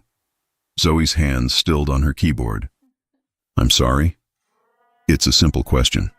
Is it the money, the lifestyle, the excitement of being with someone from our world?" "I'm with him because I love him." The words came out before Zoe could think them through. "Because he makes me laugh, because he believes in me, because when I'm with him, I feel like the best version of myself." Carmela's expression softened slightly. "You love him?" "Yes." Saying it out loud felt terrifying and liberating. "I do." "Have you told him?" "Not yet." "I'm waiting for the right moment." "There's never a right moment, dear. There's only now." Carmela stood smoothing her elegant dress. "My brother-in-law, Marco's father, he didn't believe in love. He believed in utility. Everyone served a purpose, even family. Marco's not like that. No, he's not, which is why he's vulnerable in ways his father never was." Carmela moved to the door, then paused. "Someone's been asking questions about you. About your past, your finances, your relationship with Marco." Zoe's blood went cold. "Who?" "I don't know yet. But whoever it is has resources. They're digging deep." Carmela's gaze was intense. "If there's anything in your past that could be used against you or against Marco, you need to tell him, before someone else does." After Carmela left, Zoe sat frozen. Her mind raced through possibilities. Daniel? No, he'd been direct. If he wanted to cause problems, he'd have done it already. Someone from Marco's father's old world? Someone who didn't like Marco legitimizing the business? Her phone buzzed. Another blocked text. Ask him about Sophia, the last girl who worked for him, the one who thought it was real. Zoe's stomach turned. She grabbed her bag and headed to Marco's office. His meeting had just ended. She could hear people filing out. She knocked, entered without waiting. Marco looked up from his laptop, smiled when he saw her. "Hey, I thought you went home." "Who's Sophia?" His smile faded. "What?" "Sophia. Someone just texted me telling me to ask you about her, about how she was the last girl who worked for you and thought it was real." Zoe's voice shook. "Who is she, Marco?" He closed his laptop slowly, stood. "She was an employee. 3 years ago, she worked in our events department. And she developed feelings for me. I didn't reciprocate. She left the company." His jaw tightened. "Who's texting you?" "I don't know. Blocked numbers." "It's been happening for weeks." "Weeks?" Marco's voice rose. "And you didn't tell me?" "They were just stupid messages. Someone is harassing you and you didn't think I should know." He rounded the desk. "What else haven't you told me?" "Nothing. I didn't want to make a big deal. Someone is trying to get in your head, to make you doubt us. And you gave them weeks to do it." Marco's expression was a mix of hurt and frustration. "What happened to no more secrets?" "These weren't secrets, they were just..." "Show me." "What?" "The texts. Show me all of them." Zoe's hands trembled as she pulled up her phone. But when she went to her deleted messages, they were gone, completely erased. "They were here. I deleted them, but they should still be in my deleted folder." Marco took her phone, examined it. His expression darkened. "Someone remotely wiped them. This isn't some jealous ex sending petty messages. This is someone with technical resources." Fear crawled up Zoe's spine. Why would anyone do this? To destabilize me. to make me look distracted and vulnerable. He handed back her phone, or to hurt you as a way of hurting me. Marco, you're scaring me. He pulled her close immediately. I'm sorry, I'm not trying to scare you. But I need you to understand. My father made people uneasy. Some of them don't accept that I'm different. And if they think you're important to me, they'll use me against you. Yes. His arms tightened. Which is why you have to tell me everything. No more trying to handle things alone. Zoe nodded against his chest. I'm sorry. You're right. I should have told you immediately. We'll figure this out. I'm calling our security team tomorrow, getting you protection. Marco, I don't need bodyguards. You do if someone is targeting you. His voice left no room for argument. And I'm going to find out who's behind this. They went back to his place, both too rattled to sleep. Marco made calls to his head of security, to Luca, to people Zoe didn't know. She sat on his couch, processing. Someone was watching her. Someone knew details about her life, her relationship, her movements. And she had no idea who or why. When Marco finally finished his calls, he sat beside her, pulled her into his arms. Talk to me, he said quietly. What are you thinking? That this is my fault. If I'd just told you from the beginning, this isn't your fault. Whoever's doing this would have found another way. He tilted her chin up. But we're in this together now. No more trying to protect me by keeping things from me. Same goes for you. He smiled slightly. Deal. They sat in silence for a moment. Then Zoe said, Tell me about Sophia, the real story. Marco sighed. She started working for us right after my father died. I was a mess, trying to take over the company, dealing with grief, fighting with my father's old partners who wanted me to fail. Sophia was kind, supportive. I confided in her. And she thought it meant more. Yes. When I didn't return her feelings, she accused me of leading her on, of using her emotional labor without reciprocating. His voice was tired. It was ugly. We settled out of court. She signed an NDA and left. Last I heard, she moved to Seattle, got married, started fresh. Is she behind this? I don't think so, but someone clearly knows about her, which means they've done their research. Zoe processed this. Your aunt said someone's been asking questions about me too, about my past. What could they find? I don't know. I don't have secrets. My life before you was boring. Work, bills, failed relationship with Daniel. She paused. Unless Daniel said something to someone, I'll have someone talk to him.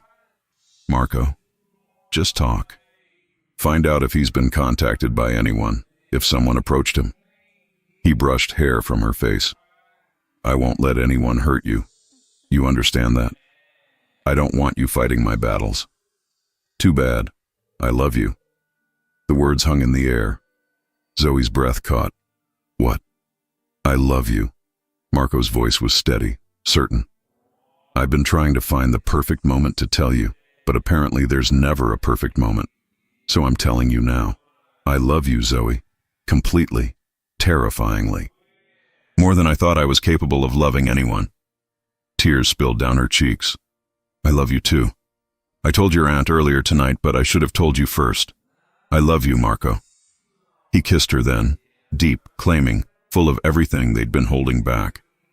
When they finally broke apart, both were breathing hard. Stay tonight, Marco murmured against her lips. Every night, move in with me. Marco, that's fast. I don't care, I want to wake up next to you. I want your stuff cluttering my space. I want you here, safe, with me. His eyes were intense. Unless you're not ready. Zoe thought about her tiny apartment, about Kelsey's inevitable move-in with Luca, about how the only place she'd felt completely safe lately was in Marco's arms. I'm ready, she whispered. But Kelsey might kill me. I'll handle Kelsey. They spent the rest of the night planning how to move her things, how to break it to their families, how to navigate living together while working together. It should have felt overwhelming. Instead, it felt right, like everything was finally falling into place. Zoe fell asleep in Marco's bed, his arm around her waist, feeling safer than she had in weeks. which is why it was so devastating when she woke at 3 a.m. to find him gone. She found him in his home office, laptop glowing in the darkness, phone pressed to his ear. "Don't care what time it is. Find out who hired the investigator. I want a name by morning." He hung up, noticed Zoe in the doorway. "Sorry. Did I wake you? What's going on?" Marco rubbed his face tiredly. "My security team found evidence that someone hired a private investigator. They've been following you for weeks, photographing you, documenting your movements, gathering information." Zoe's skin crawled. "Who hired them?" "That's what I'm trying to find out." He stood cross to her. "But whoever it is, they're serious. This isn't just harassment. This is surveillance." "Why?" "I don't know yet, but I'm going to find out." He pulled her close. "And I'm going to stop them." Zoe wanted to believe him, wanted to feel safe. But as she looked at the files open on his computer, photos of herself she didn't know existed, leaving her apartment, entering Marco's building, meeting Daniel at that coffee shop, she felt exposed, vulnerable.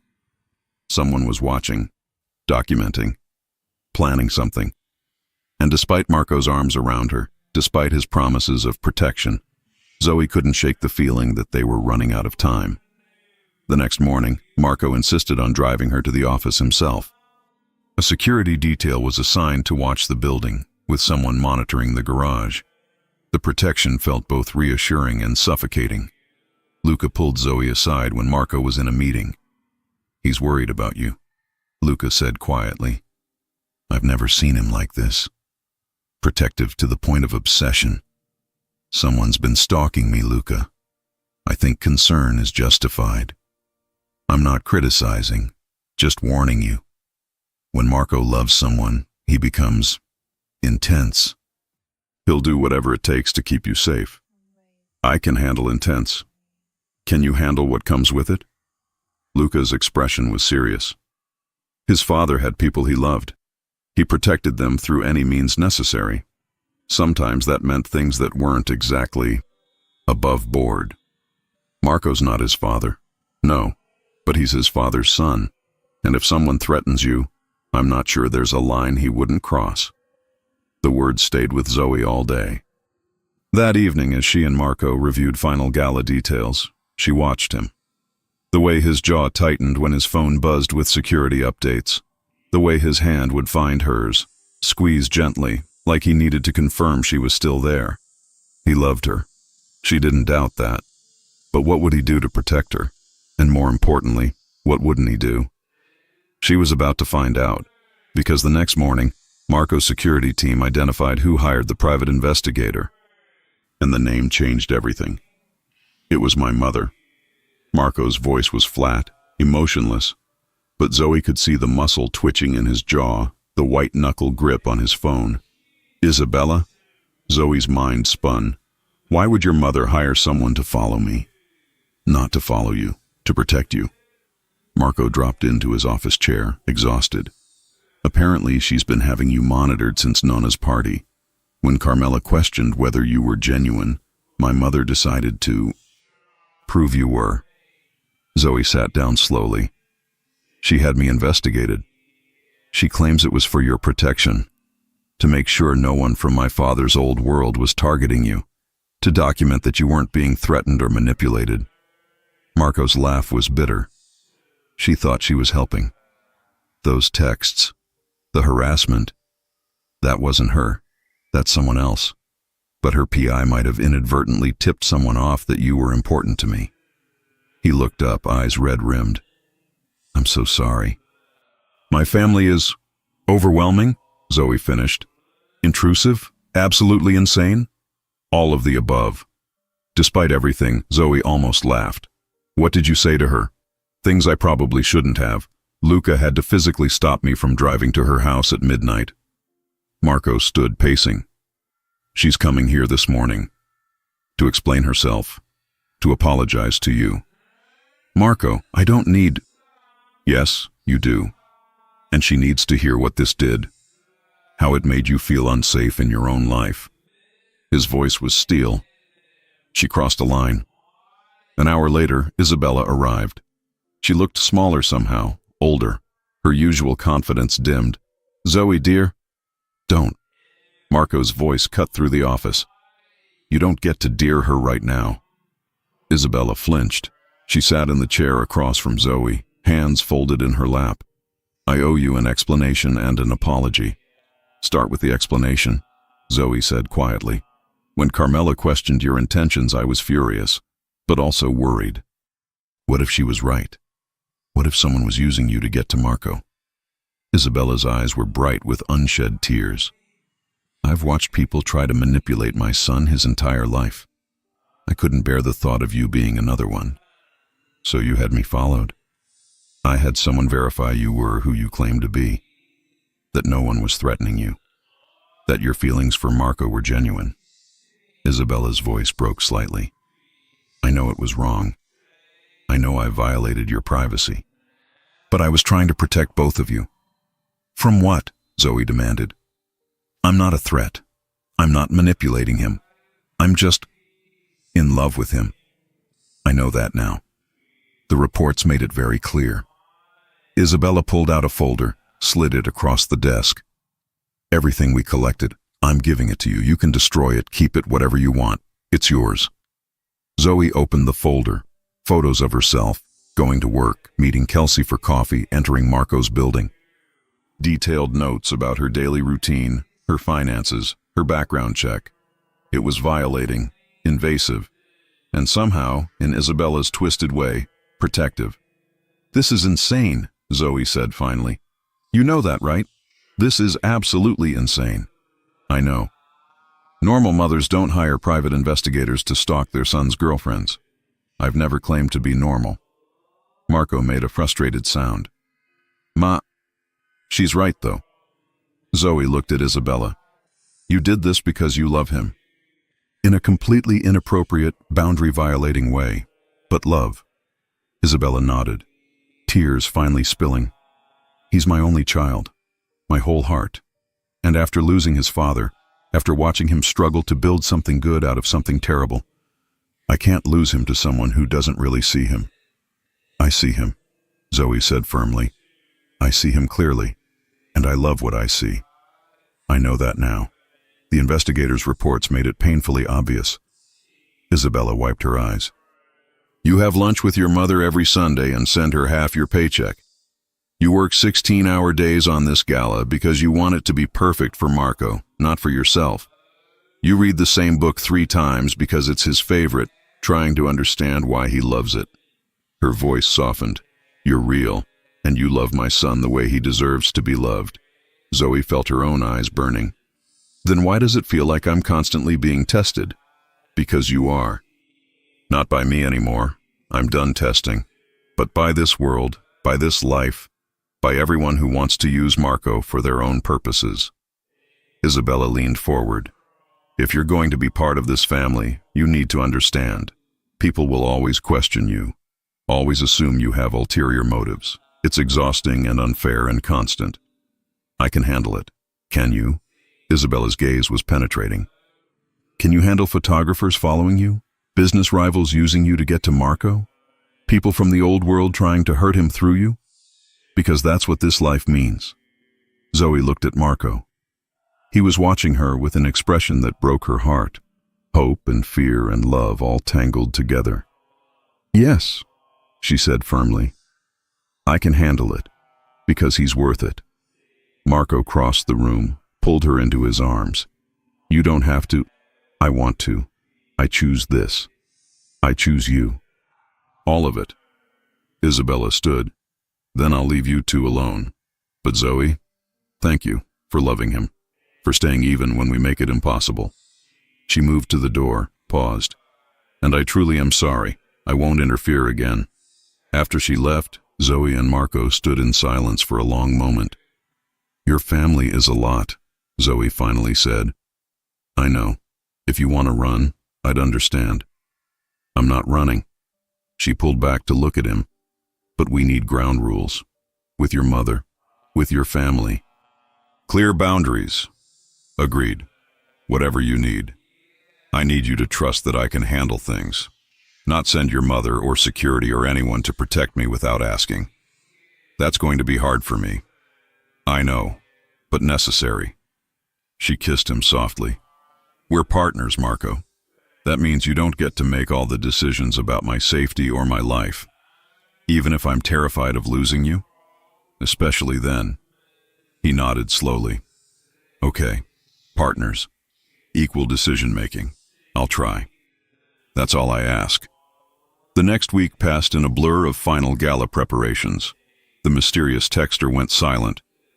Isabella's PI had apparently scared them off when they realized someone was watching back. The security detail Marco had assigned followed Zoe discreetly, a constant presence she'd learned to ignore. She gradually relaxed. The gala was in 3 days. Everything was coming together perfectly. Zoe moved the last of her things into Marco's penthouse. Kelsey threw a dramatic goodbye party that was really just an excuse to drink wine and gossip. Luca helped carry boxes and made terrible jokes about Marco finally having to share closet space. It felt like they were building something real, permanent. The night before the gala, Zoe was doing a final walkthrough of the venue when her phone rang. Unknown number. She almost didn't answer, but something made her. Hello? Zoe Schuyler? A woman's voice, professional. This is Amanda Chen, Daniel's wife. Zoe's stomach dropped. Oh, hi. I hope I'm not bothering you, but I think we should talk. About Daniel. About what he told you about Marco Bianchi. I really don't think he lied to you about Marco's family, about the danger. He was paid to scare you away. Amanda's voice was tight. I found the bank records. $50,000 deposited 3 weeks ago. I'm leaving him, but I thought you should know the truth. Wait, someone paid Daniel to warn me off? Yes, and I'm pretty sure I know who, but I need to talk to you in person. Can we meet? Tomorrow, before your event? Zoe's mind raced. Who paid him? Tomorrow, please. I have documents, proof, things you need to see. The line went dead. Zoe stood frozen in the empty ballroom, heart hammering. Someone had paid Daniel to lie to her, to scare her away from Marco. Who and why? She pulled out her phone, started to dial Marco, then stopped. What if this was another trap, another attempt to destabilize them? She'd meet Amanda first, get the proof, then go to Marco with something concrete. No more secrets, just strategic information gathering. What could go wrong? The next morning, Zoe met Amanda at a quiet cafe across town.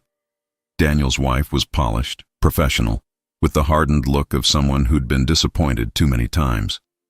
Thank you for coming, Amanda said, sliding a folder across the table. I'm sorry about all of this.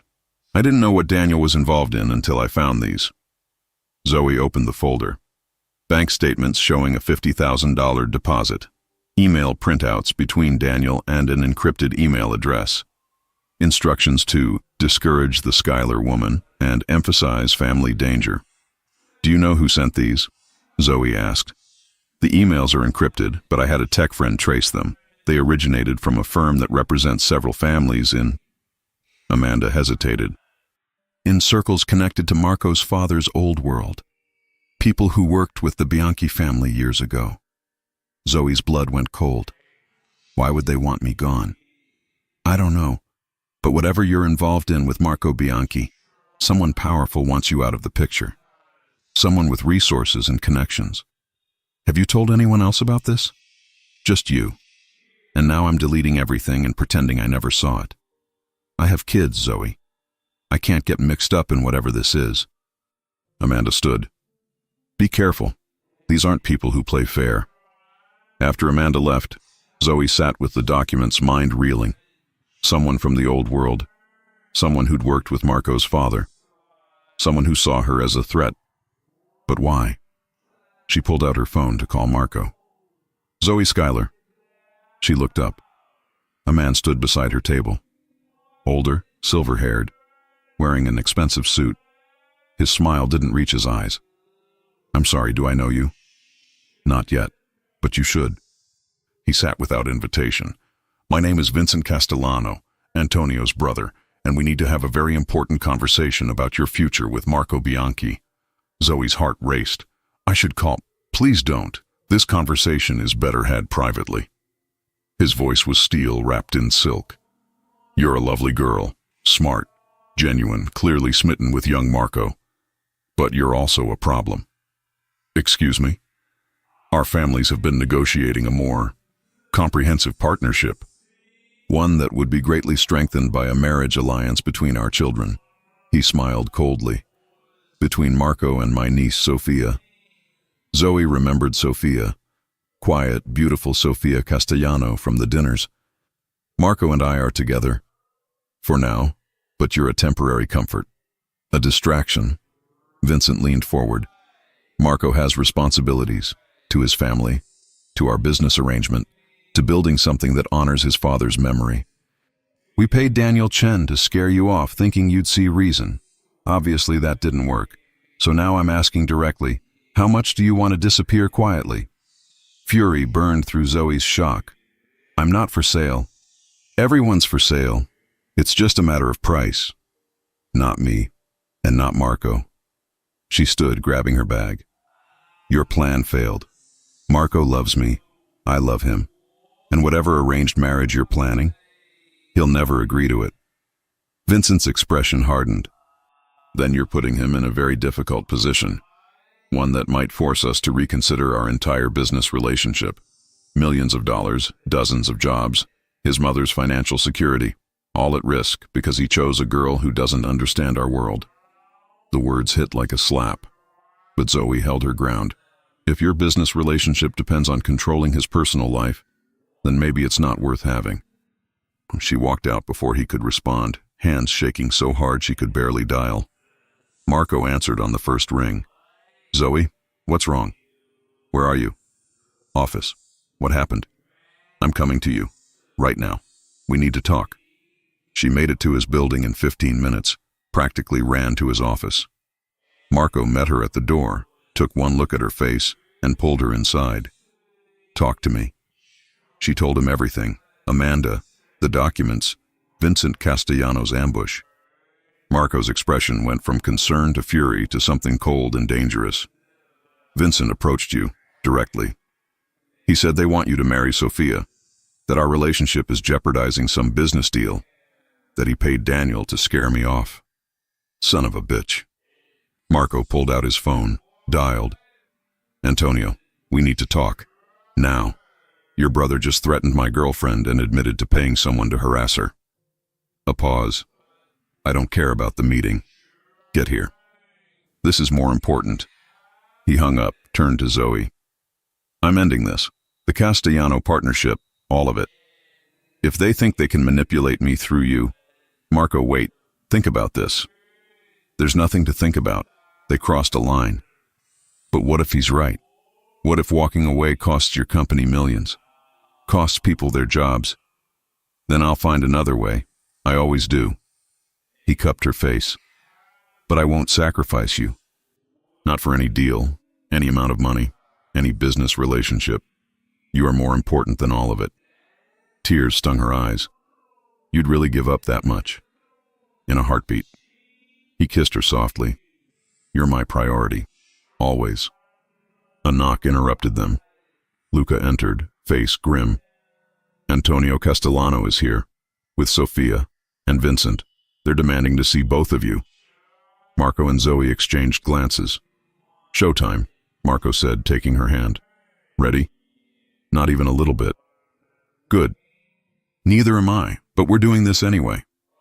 They walked together to the conference room, hand in hand, united. Whatever came next, they'd face it together. Antonio Castellano sat at the head of the conference table like he owned it. Sofia stood by the window, looking miserable. Vincent leaned against the wall with a smug expression that made Zoe's blood boil. Marco didn't let go of Zoe's hand as they entered. Antonio, Marco said evenly. I wasn't expecting all of you. Clearly. Antonio's gaze flicked to their joined hands. Sit, please. We have much to discuss. Marco pulled out a chair for Zoe, then sat beside her. Luca positioned himself near the door, support and guard all at once. Before anyone says anything, Marco began, his voice controlled but dangerous. You should know that Vincent approached Zoe this morning, offered her money to leave. After paying her ex-boyfriend to frighten her away weeks ago, he admitted to all of it. Antonio's expression darkened. He turned to his brother slowly. Vincent, is this true? Vincent shrugged, unbothered. I was trying to protect our interests by threatening the woman Marco loves. Antonio's voice rose, accent thickening with anger. By going behind my back, by paying some nobody to harass her. Someone had to do something. You were too soft, too willing to let him throw away a perfectly good arrangement for some girl. There was no arrangement. Sophia's voice cut through the room, sharp and clear.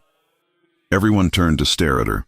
She stepped forward, hands clenched at her sides, chin raised. Uncle Vincent has been pushing this marriage idea for months, talking about family alliance and strengthening partnerships. But Papa never agreed to it. Neither did I, and neither did Marco. She looked at her father. Tell them, Papa. Tell them the truth. Antonio sighed heavily, suddenly looking much older. Sophia is right. Vincent suggested a marriage alliance months ago. I considered it briefly, very briefly, before I met Zoe at that first dinner. But after seeing Marco with her, seeing how different he was, how happy, he shook his head firmly. I told Vincent no, multiple times. Our business partnership with the Bianchis would stand on its own merits, not on forced marriages. You're making a mistake. Vincent started. Enough. Antonio's command silenced him instantly. You overstepped. Drastically. You harassed an innocent woman. You paid someone to lie to her. You tried to manipulate my business partner and my daughter. His voice dropped to something dangerous. And you've jeopardized our family's relationship with the Bianchis and our reputation in every circle that matters. He turned to Marco. I apologize. My brother acted without my knowledge or consent. What he did was unconscionable. Marco's jaw was tight, but his voice was steady. He threatened Zoe. Tried to buy her off like she's some kind of obstacle to be removed with money. I know, and it's unacceptable. Antonio stood. Vincent will be removed from all business dealings between our families immediately. His role in our family business will be reconsidered. The weight behind that word made Vincent pale slightly. If you wish to end our partnership entirely, I'll understand and respect that decision. The room fell silent. This was it, Marco's chance to walk away clean, to cut ties with a family that had tried to manipulate him. Zoe squeezed his hand gently. Marco looked at her, something unspoken passing between them. Then he turned back to Antonio. I don't want to end our partnership. You've been fair, honest, and supportive. You've given me the credibility I needed to move forward. He paused. But this can't happen again. No more interference in my personal life. No more schemes or arrangements or attempts to control who I love. And Vincent stays away from both of us. Completely. Agreed. You have my word. Antonio extended his hand. And Vincent's actions will have consequences. I promise you that. Marco shook it firmly. Then he turned to Vincent, his voice dropping to something quietly lethal. Stay away from Zoe. Stay away from me. If you come near her again, business relationship be damned, you'll regret it. And that's not a threat. It's a promise. Vincent's smug expression had vanished entirely. He looked between Marco and Antonio, realized he had no allies left in the room, and nodded once, stiffly. We're done here, Antonio said dismissively, and Vincent left without another word, his shoulders rigid with barely suppressed rage. Sophia approached Zoe hesitantly once her uncle had gone. I'm so sorry. I had no idea Uncle Vincent was doing any of this. If I'd known, I would have stopped him. It's not your fault, Zoe said gently, meaning it. But for what it's worth, I hope you find someone who chooses you freely, really chooses you. Not because of business or family pressure or arrangements. Sophia smiled sadly, but there was warmth in it. Thank you, and I hope Marco knows how lucky he is. He does, Marco said, pulling Zoe closer against his side. Every single day. After the Castellanos left, Antonio clasping Marco's shoulder in a gesture of genuine respect, Sophia giving Zoe a quick, grateful hug. Zoe collapsed into a chair. "That was the most intense thing I've ever experienced," she said. "Welcome to my life," Marco replied, but he was smiling slightly. "It doesn't get less complicated." "Good thing I like complicated." Luca laughed from the doorway. "You two are insane and perfect for each other." He checked his watch. "Also, you have a gala in exactly 6 hours. Might want to start getting ready." Zoe's eyes went wide. "Oh my God, the gala. I completely forgot about the gala." "How do you forget about the event you've been planning for 6 weeks?" Marco asked, amused. "Because I was too busy being threatened by business rivals and defending our relationship." But she was smiling, the tension finally breaking. "Come on, we have work to do." They spent the next few hours in controlled chaos. Final vendor confirmations, last-minute adjustments, Marco getting into his tuxedo while Zoe coordinated with the venue staff via phone. When she finally had a moment to get ready herself, Marco watched her emerge from his bedroom in the floor-length emerald gown she'd chosen weeks ago. He went completely still. "You're staring," she said, adjusting her necklace, her grandmother's pearls, because some things were too important not to wear. "Can't help it. You're the most beautiful woman I've ever seen. You're biased. Extremely. And I don't care." He crossed to her, took her hands. "Thank you." "For what?" "For standing up to Vincent. For not running when things got complicated. For choosing me even when it would have been easier to walk away. Marco, I mean it. You could have taken his money. Could have decided this was all too much. But you didn't. You fought for us." His eyes were intense. "I will never forget that." She reached up, touched his face gently. "I'll always fight for us. That's what you do when you love someone. I love you too." He kissed her softly. "Now let's go show everyone what we've built together." The gala was everything Zoe had dreamed it would be, and more. The ballroom glowed with soft, elegant lighting. Floral arrangements were perfection. The entertainment was flawless. 500 guests in evening wear mingled, bid on silent auction items, and enjoyed world-class food and music. Every detail she'd obsessed over for 6 weeks came together beautifully. The speeches were moving. The auction raised twice the projected amount. By the end of the night, Marco's company had cemented its reputation not just as legitimate, but as a force for good. During dinner, Marco stood to make a toast. Zoe assumed it was the standard thank you speech to sponsors and guests. She was wrong. "Before we continue with the evening," Marco began, his voice carrying across the ballroom, "I need to say something personal." Zoe's stomach flipped. What was he doing? 6 weeks ago, I hired someone to plan this event. Someone talented, creative, and capable of miracles. His eyes found Zoe's across the room. Someone who took a chance on me and my company when she could have played it safe. Who worked 16-hour days to make tonight perfect. Who believed in what we're building here. He came around the table, and Zoe's breath caught as he knelt beside her chair. But what I didn't expect was that she'd become so much more than an event planner. She'd become my partner, my best friend, the person I want to build a life with. He pulled out a ring box, and the entire ballroom fell silent. "Zoe Schuyler, we started in the most ridiculous way possible. My mother paying you to pretend to be my wife for one afternoon." Soft laughter rippled through the crowd. But somewhere along the way, pretending became the most real thing in my life. Tears were already streaming down Zoe's face. "I love you. I love your determination, your kindness, your refusal to let anyone, including me, push you around. I love how you take care of everyone but hate when people try to take care of you. I love that you make me want to be better than my father, better than anyone expects." His voice cracked slightly. "I can't promise you a simple life. My family's complicated, my past is messy, and there will always be people who question us. But I can promise you'll never doubt how much I love you, how much I choose you, every single day." The room was utterly silent, hundreds of people holding their collective breath. "So, Zoe Schuyler, will you marry me? For real this time?" Zoe couldn't speak, could barely breathe. She pulled him up, cupped his face in her hands, and through her tears, said the only word that mattered. "Yes, yes, Absolutely yes. The ballroom erupted in applause and cheers as Marco slid the ring, a stunning sapphire surrounded by diamonds, onto her finger and kissed her like they were the only two people in the world.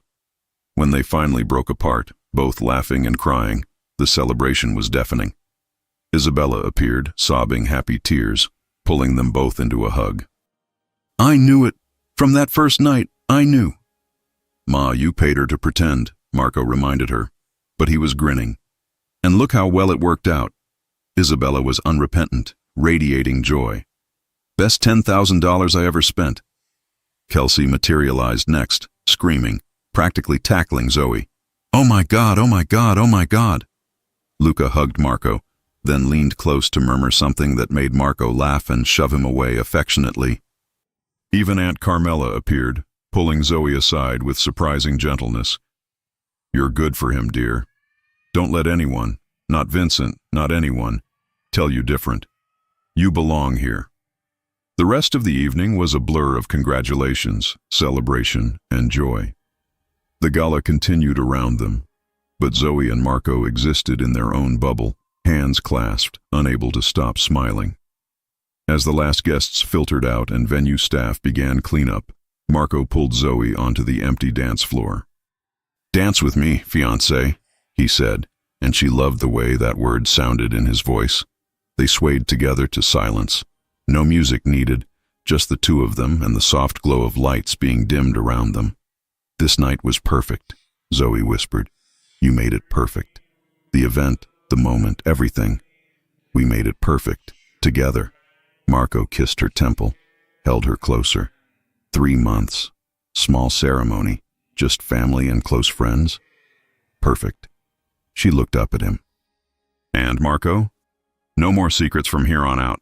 About anything. No more secrets, he agreed. Just us. Building something real. Something that started with the most ridiculous lie, and became the truest thing I've ever known. They stood together in the beautiful space Zoe had created, in the life they were building together, surrounded by evidence of what they could accomplish as partners. And for the first time in both their lives, everything felt exactly, perfectly right. 3 months passed in a blur of wedding planning, laughter, and building their life together. Zoe officially launched Skylar Events from a small office Marco helped her lease, insisting it be separate from his building so she'd have complete independence. Her first clients came from gala attendees who'd been impressed by her work. Within weeks, she had a waiting list. Marco legitimized the last pieces of his father's legacy, severing final ties to anything questionable. Antonio Castellano became not just a business partner but a genuine friend. Vincent, meanwhile, had been quietly removed from all Castellano business operations and hadn't been heard from since. Isabella, true to her word, stopped interfering, mostly. She still called daily with suggestions about wedding flowers.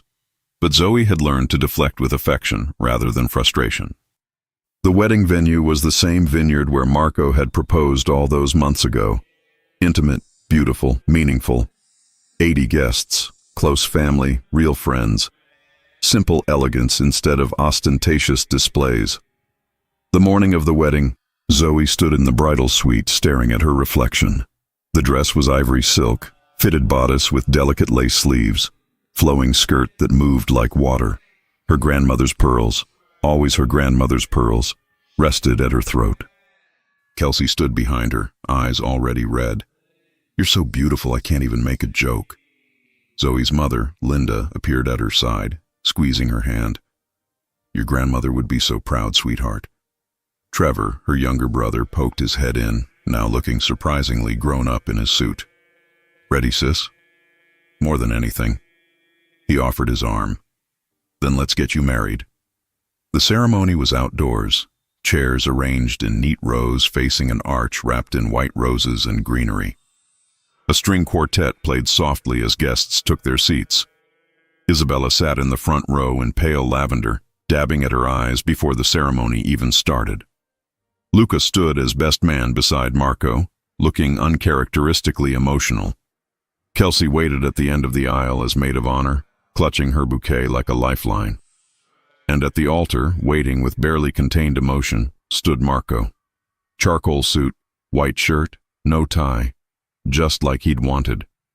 His hair slightly mussed despite obvious attempts to tame it. His eyes locked on the vineyard entrance, waiting. When Zoe appeared, his breath visibly caught. His hand went to his chest like he'd been struck. She walked toward him slowly, Trevor on one side, her mother on the other, taking in every detail. The way Marco's eyes never left her face, how he was openly crying and didn't care who saw, the soft gasps and murmurs of approval from their guests. When they reached the altar, Trevor placed Zoe's hand in Marco's with a warning whisper, "Take care of my sister." "With my life," Marco promised, voice rough with emotion. The officiant began speaking, but Zoe barely heard the traditional words. She was too focused on Marco, his thumb tracing circles on her hand, the way he kept smiling through tears, how his eyes held everything she'd ever wanted to see: love, commitment, certainty. When it came time for vows, Marco went first. "Zoe." His voice was steady despite the emotion behind it. "My mother paid you to pretend to be my wife, but you taught me what it actually means to be someone's partner." Soft laughter rippled through the guests. "You showed me that love isn't about control or protection or keeping someone safe in a cage. It's about trust. It's about choosing each other every day, especially on the hard days. It's about being seen, really seen, and loved anyway." He paused, composing himself. "I promise to be your partner in everything, to listen when you need to be heard, to step back when you need to lead, to stand beside you, not in front of you." His voice cracked slightly. "I promise to love you when you're confident and when you're doubting yourself, when you're making magic happen and when you're burning coffee at 3 a.m. because you forgot it was on the stove." Zoe laughed through her tears. "I promise to choose you, every single day, in every single way. Today, tomorrow, and every day after." Tears streamed freely down Zoe's face now. When the officiant nodded to her, she took a shaky breath. "Marco, when your mother sat down at my table 6 months ago, I thought it was the weirdest moment of my life." She smiled through tears. "Turns out it was the best moment of my life. I just didn't know it yet." More laughter, this time mixed with sniffles from the audience. "You saw something in me that I didn't see in myself. You believed in me when I'd stopped believing in myself. You gave me space to be strong and permission to be vulnerable." Her voice wavered. "You taught me that I don't have to choose between independence and partnership, that I can be completely myself and completely yours at the same time." Marco's grip on her hands tightened. "I promise to be your partner, not your project, to challenge you when you need it and support you always. To build dreams with you, weather storms beside you, laugh with you until we can't breathe." She paused, meeting his eyes fully. "I promise to love you, not the image everyone expects, not the name or the legacy, but you, the man who burns coffee and reads the same book 5 times and calls his mother every Sunday even when she drives him crazy. The real Marco, today, tomorrow, and every day after." The officiant smiled, clearly moved.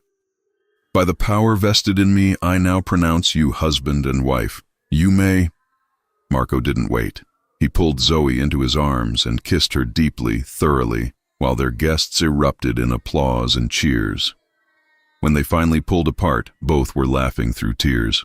"I love you, Mrs. Bianchi," Marco whispered. "I love you too, though I'm keeping Skylar professionally. I know. But let me have this moment." They walked back down the aisle hand in hand as the quartet played and their guests stood, applauding. Flower petals rained down around them. Kelsey's doing, definitely. The reception was held in the Vineyard's event barn, transformed with string lights, flowers, and an atmosphere of pure joy. Dinner was served. Toasts were made. Uncle Vincent stood first, raising his glass with a grin. To Marco, who finally found someone brave enough to put him in his place. And to Zoe, who apparently has the patience of a saint. We're all still figuring out how she tolerates him. Laughter and applause. Kelsey's toast was equal parts embarrassing stories and genuine emotion. Zoe called me after that first dinner with Marco's family, absolutely convinced she'd made a huge mistake. I told her to trust her gut, Turns out her gut was smarter than both of us. She raised her glass. To trusting your gut, and to love that surprises you. Even Aunt Carmela stood, her voice surprisingly warm. Some love stories start in unusual ways. Mine started with an arrangement between families. I met Vincent at a negotiation table, not a dinner party. But unusual beginnings don't make love less real. Sometimes they make it more precious, because you had to fight for it.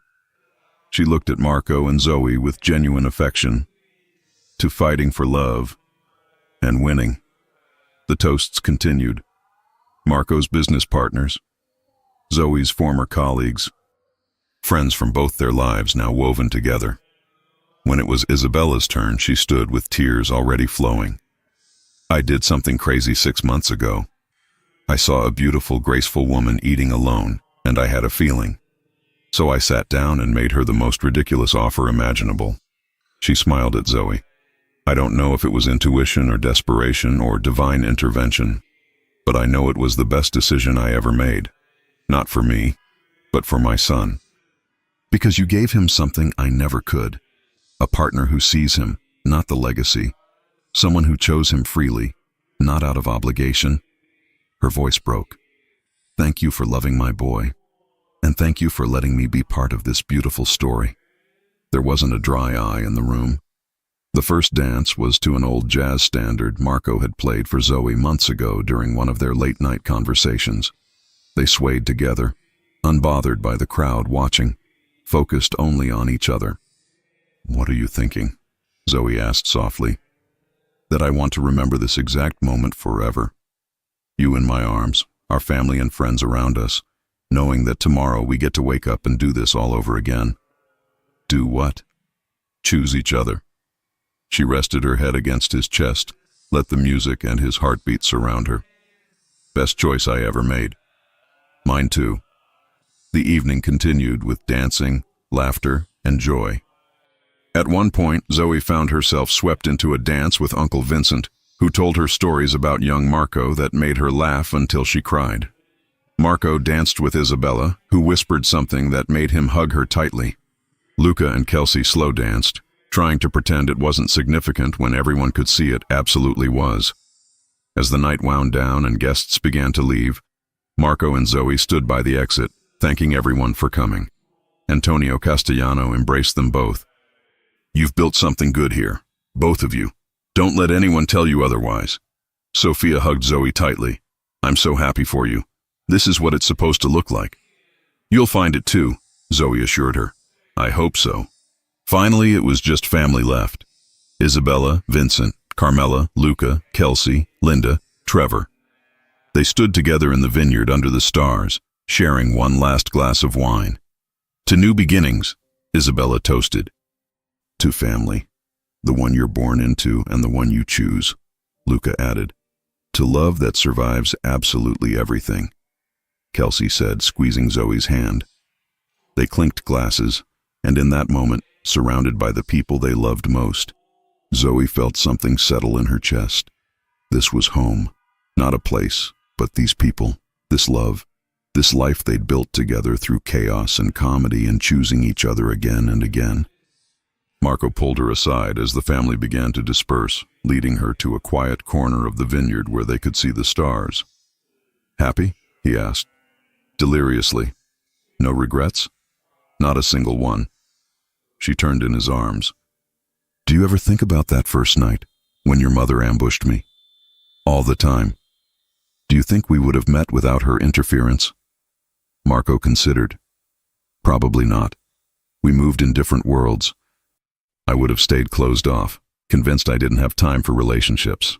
You would have kept working yourself to exhaustion, too practical to take chances on anything that seemed too good to be true. So we owe her everything. Don't tell her that. She'll never let us forget it. Zoe laughed. True. She's already taking credit for our entire happiness. She kind of deserves it, though. Marco pulled her closer. 6 months ago, I was miserable, alone, convinced I'd never find someone who wanted me and not just what I represented. Then my mother hatched her ridiculous scheme and you walked into my life. Best worst idea ever. Exactly. He kissed her softly, then more deeply. Thank you for being crazy enough to say yes that night. Thank you for being worth the risk. They stood together under the stars, at the place where he'd first asked her to be his for real. Now bound together legally and emotionally and completely. Ready to start our honeymoon? Marco asked. Where are we going again? Italy. 2 weeks. Just you and me and no obligations. Sounds perfect. He took her hand, led her toward the car, waiting to take them to the airport. But before they reached it, Zoe stopped, pulled him around to face her. Marco? Yeah? I just want to say it one more time. I love you, the real you, and I'm so glad your mother is completely insane. He laughed, that full, genuine laugh she loved. I love you too. And yeah, my mother's insanity worked out pretty well for us. They drove away from the vineyard as the stars came out fully, heading toward their honeymoon and their future, and a lifetime of choosing each other. Behind them, Isabella stood with Vincent and Carmela, watching the car disappear. They're perfect together, Carmela said. I know, Isabella replied, smiling through happy tears. You got lucky, Isabella, Vincent said. That scheme could have gone very wrong. It wasn't luck. It was instinct. She looked at her brother and sister-in-law. And love. Sometimes you have to take a crazy chance on love. Speaking of crazy chances, Carmela said thoughtfully, watching Luca and Kelsey say goodbye by their cars, clearly not wanting to part. Do you think... Isabella's eyes sparkled with familiar mischief. Let's give them a few months. Let them figure it out on their own first. And if they don't? Vincent asked, already knowing the answer. Then I'll help, Isabella said sweetly. After all, I'm currently undefeated. 1 year later, Zoe sat in the same restaurant where it all began, waiting for her order. It had been exactly 18 months since Isabella Bianchi had sat down across from her with an impossible proposition. This seat taken. She looked up, smiling. Marco stood there, holding their 6-month-old daughter, Lucia. Always for you two. He slid into the booth, settling the baby in his lap. Lucia grabbed at his tie with chubby fingers, and he let her, completely unbothered. Your mother texted. She's on her way. Says she has very important news. Zoe made air quotes. Let me guess. She's starting a matchmaking service? Marco, don't give her ideas. With her success rate, she'd make a fortune. As if summoned, Isabella swept into the restaurant, immediately making a beeline for their table. She scooped up Lucia, cooing in Italian, pressing kisses to the baby's face. Once she'd settled in, Marco gave her a look. So, what's the emergency? Isabella's eyes sparkled with barely contained mischief. I was having lunch here last week, and I saw the most lovely young woman eating alone. Very professional, very kind to the staff, and I thought, Ma, no, Marco, darling, Luca really needs... Absolutely not. You're not doing this again. But Isabella was already waving to someone across the restaurant. A dark-haired woman in a police uniform approached hesitantly, looking confused but curious. Zoe, Marco, this is Detective Sarah Mitchell. Sarah, these are my son and daughter-in-law. They have a wonderful story about how they met that I was just telling you about. Zoe caught Marco's eye. He was trying not to laugh. Here we go again, Zoe murmured. Should we warn her? Marco whispered back. They watched as Isabella launched into her matchmaking spiel, as the detective's expression shifted from confusion to intrigue, as Luca, summoned by Isabella via text, no doubt, walked through the door looking resigned to his fate. Nah, Zoe decided, grinning. Let's see how this plays out. Because if her own story had taught her anything, it was that sometimes the craziest plans led to the most beautiful endings. And Isabella Bianchi's track record was now officially undefeated. She watched as Luca caught sight of the detective, as something shifted in his expression, as Isabella beamed with the satisfaction of someone who knew exactly what she was doing. Zoe leaned into Marco's side, daughter between them, surrounded by the family they'd built from that one crazy proposition. Think they'll fall for it? Marco asked quietly. If they're anything like us? Zoe smiled. They won't stand a chance. Good. Good?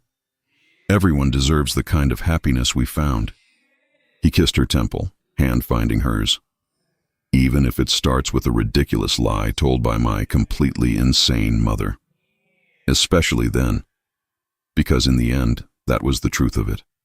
Sometimes love found you in the strangest ways, through manipulation and schemes and mothers who refused to take no for an answer. And sometimes, if you were brave enough to say yes to the impossible, you found something better than anything you'd imagined. Something real. Something worth every crazy, complicated, beautiful moment it took to get there. Zoe squeezed Marco's hand, watched Isabella work her magic on two new, unsuspecting victims, and smiled. Life was good. Love was real.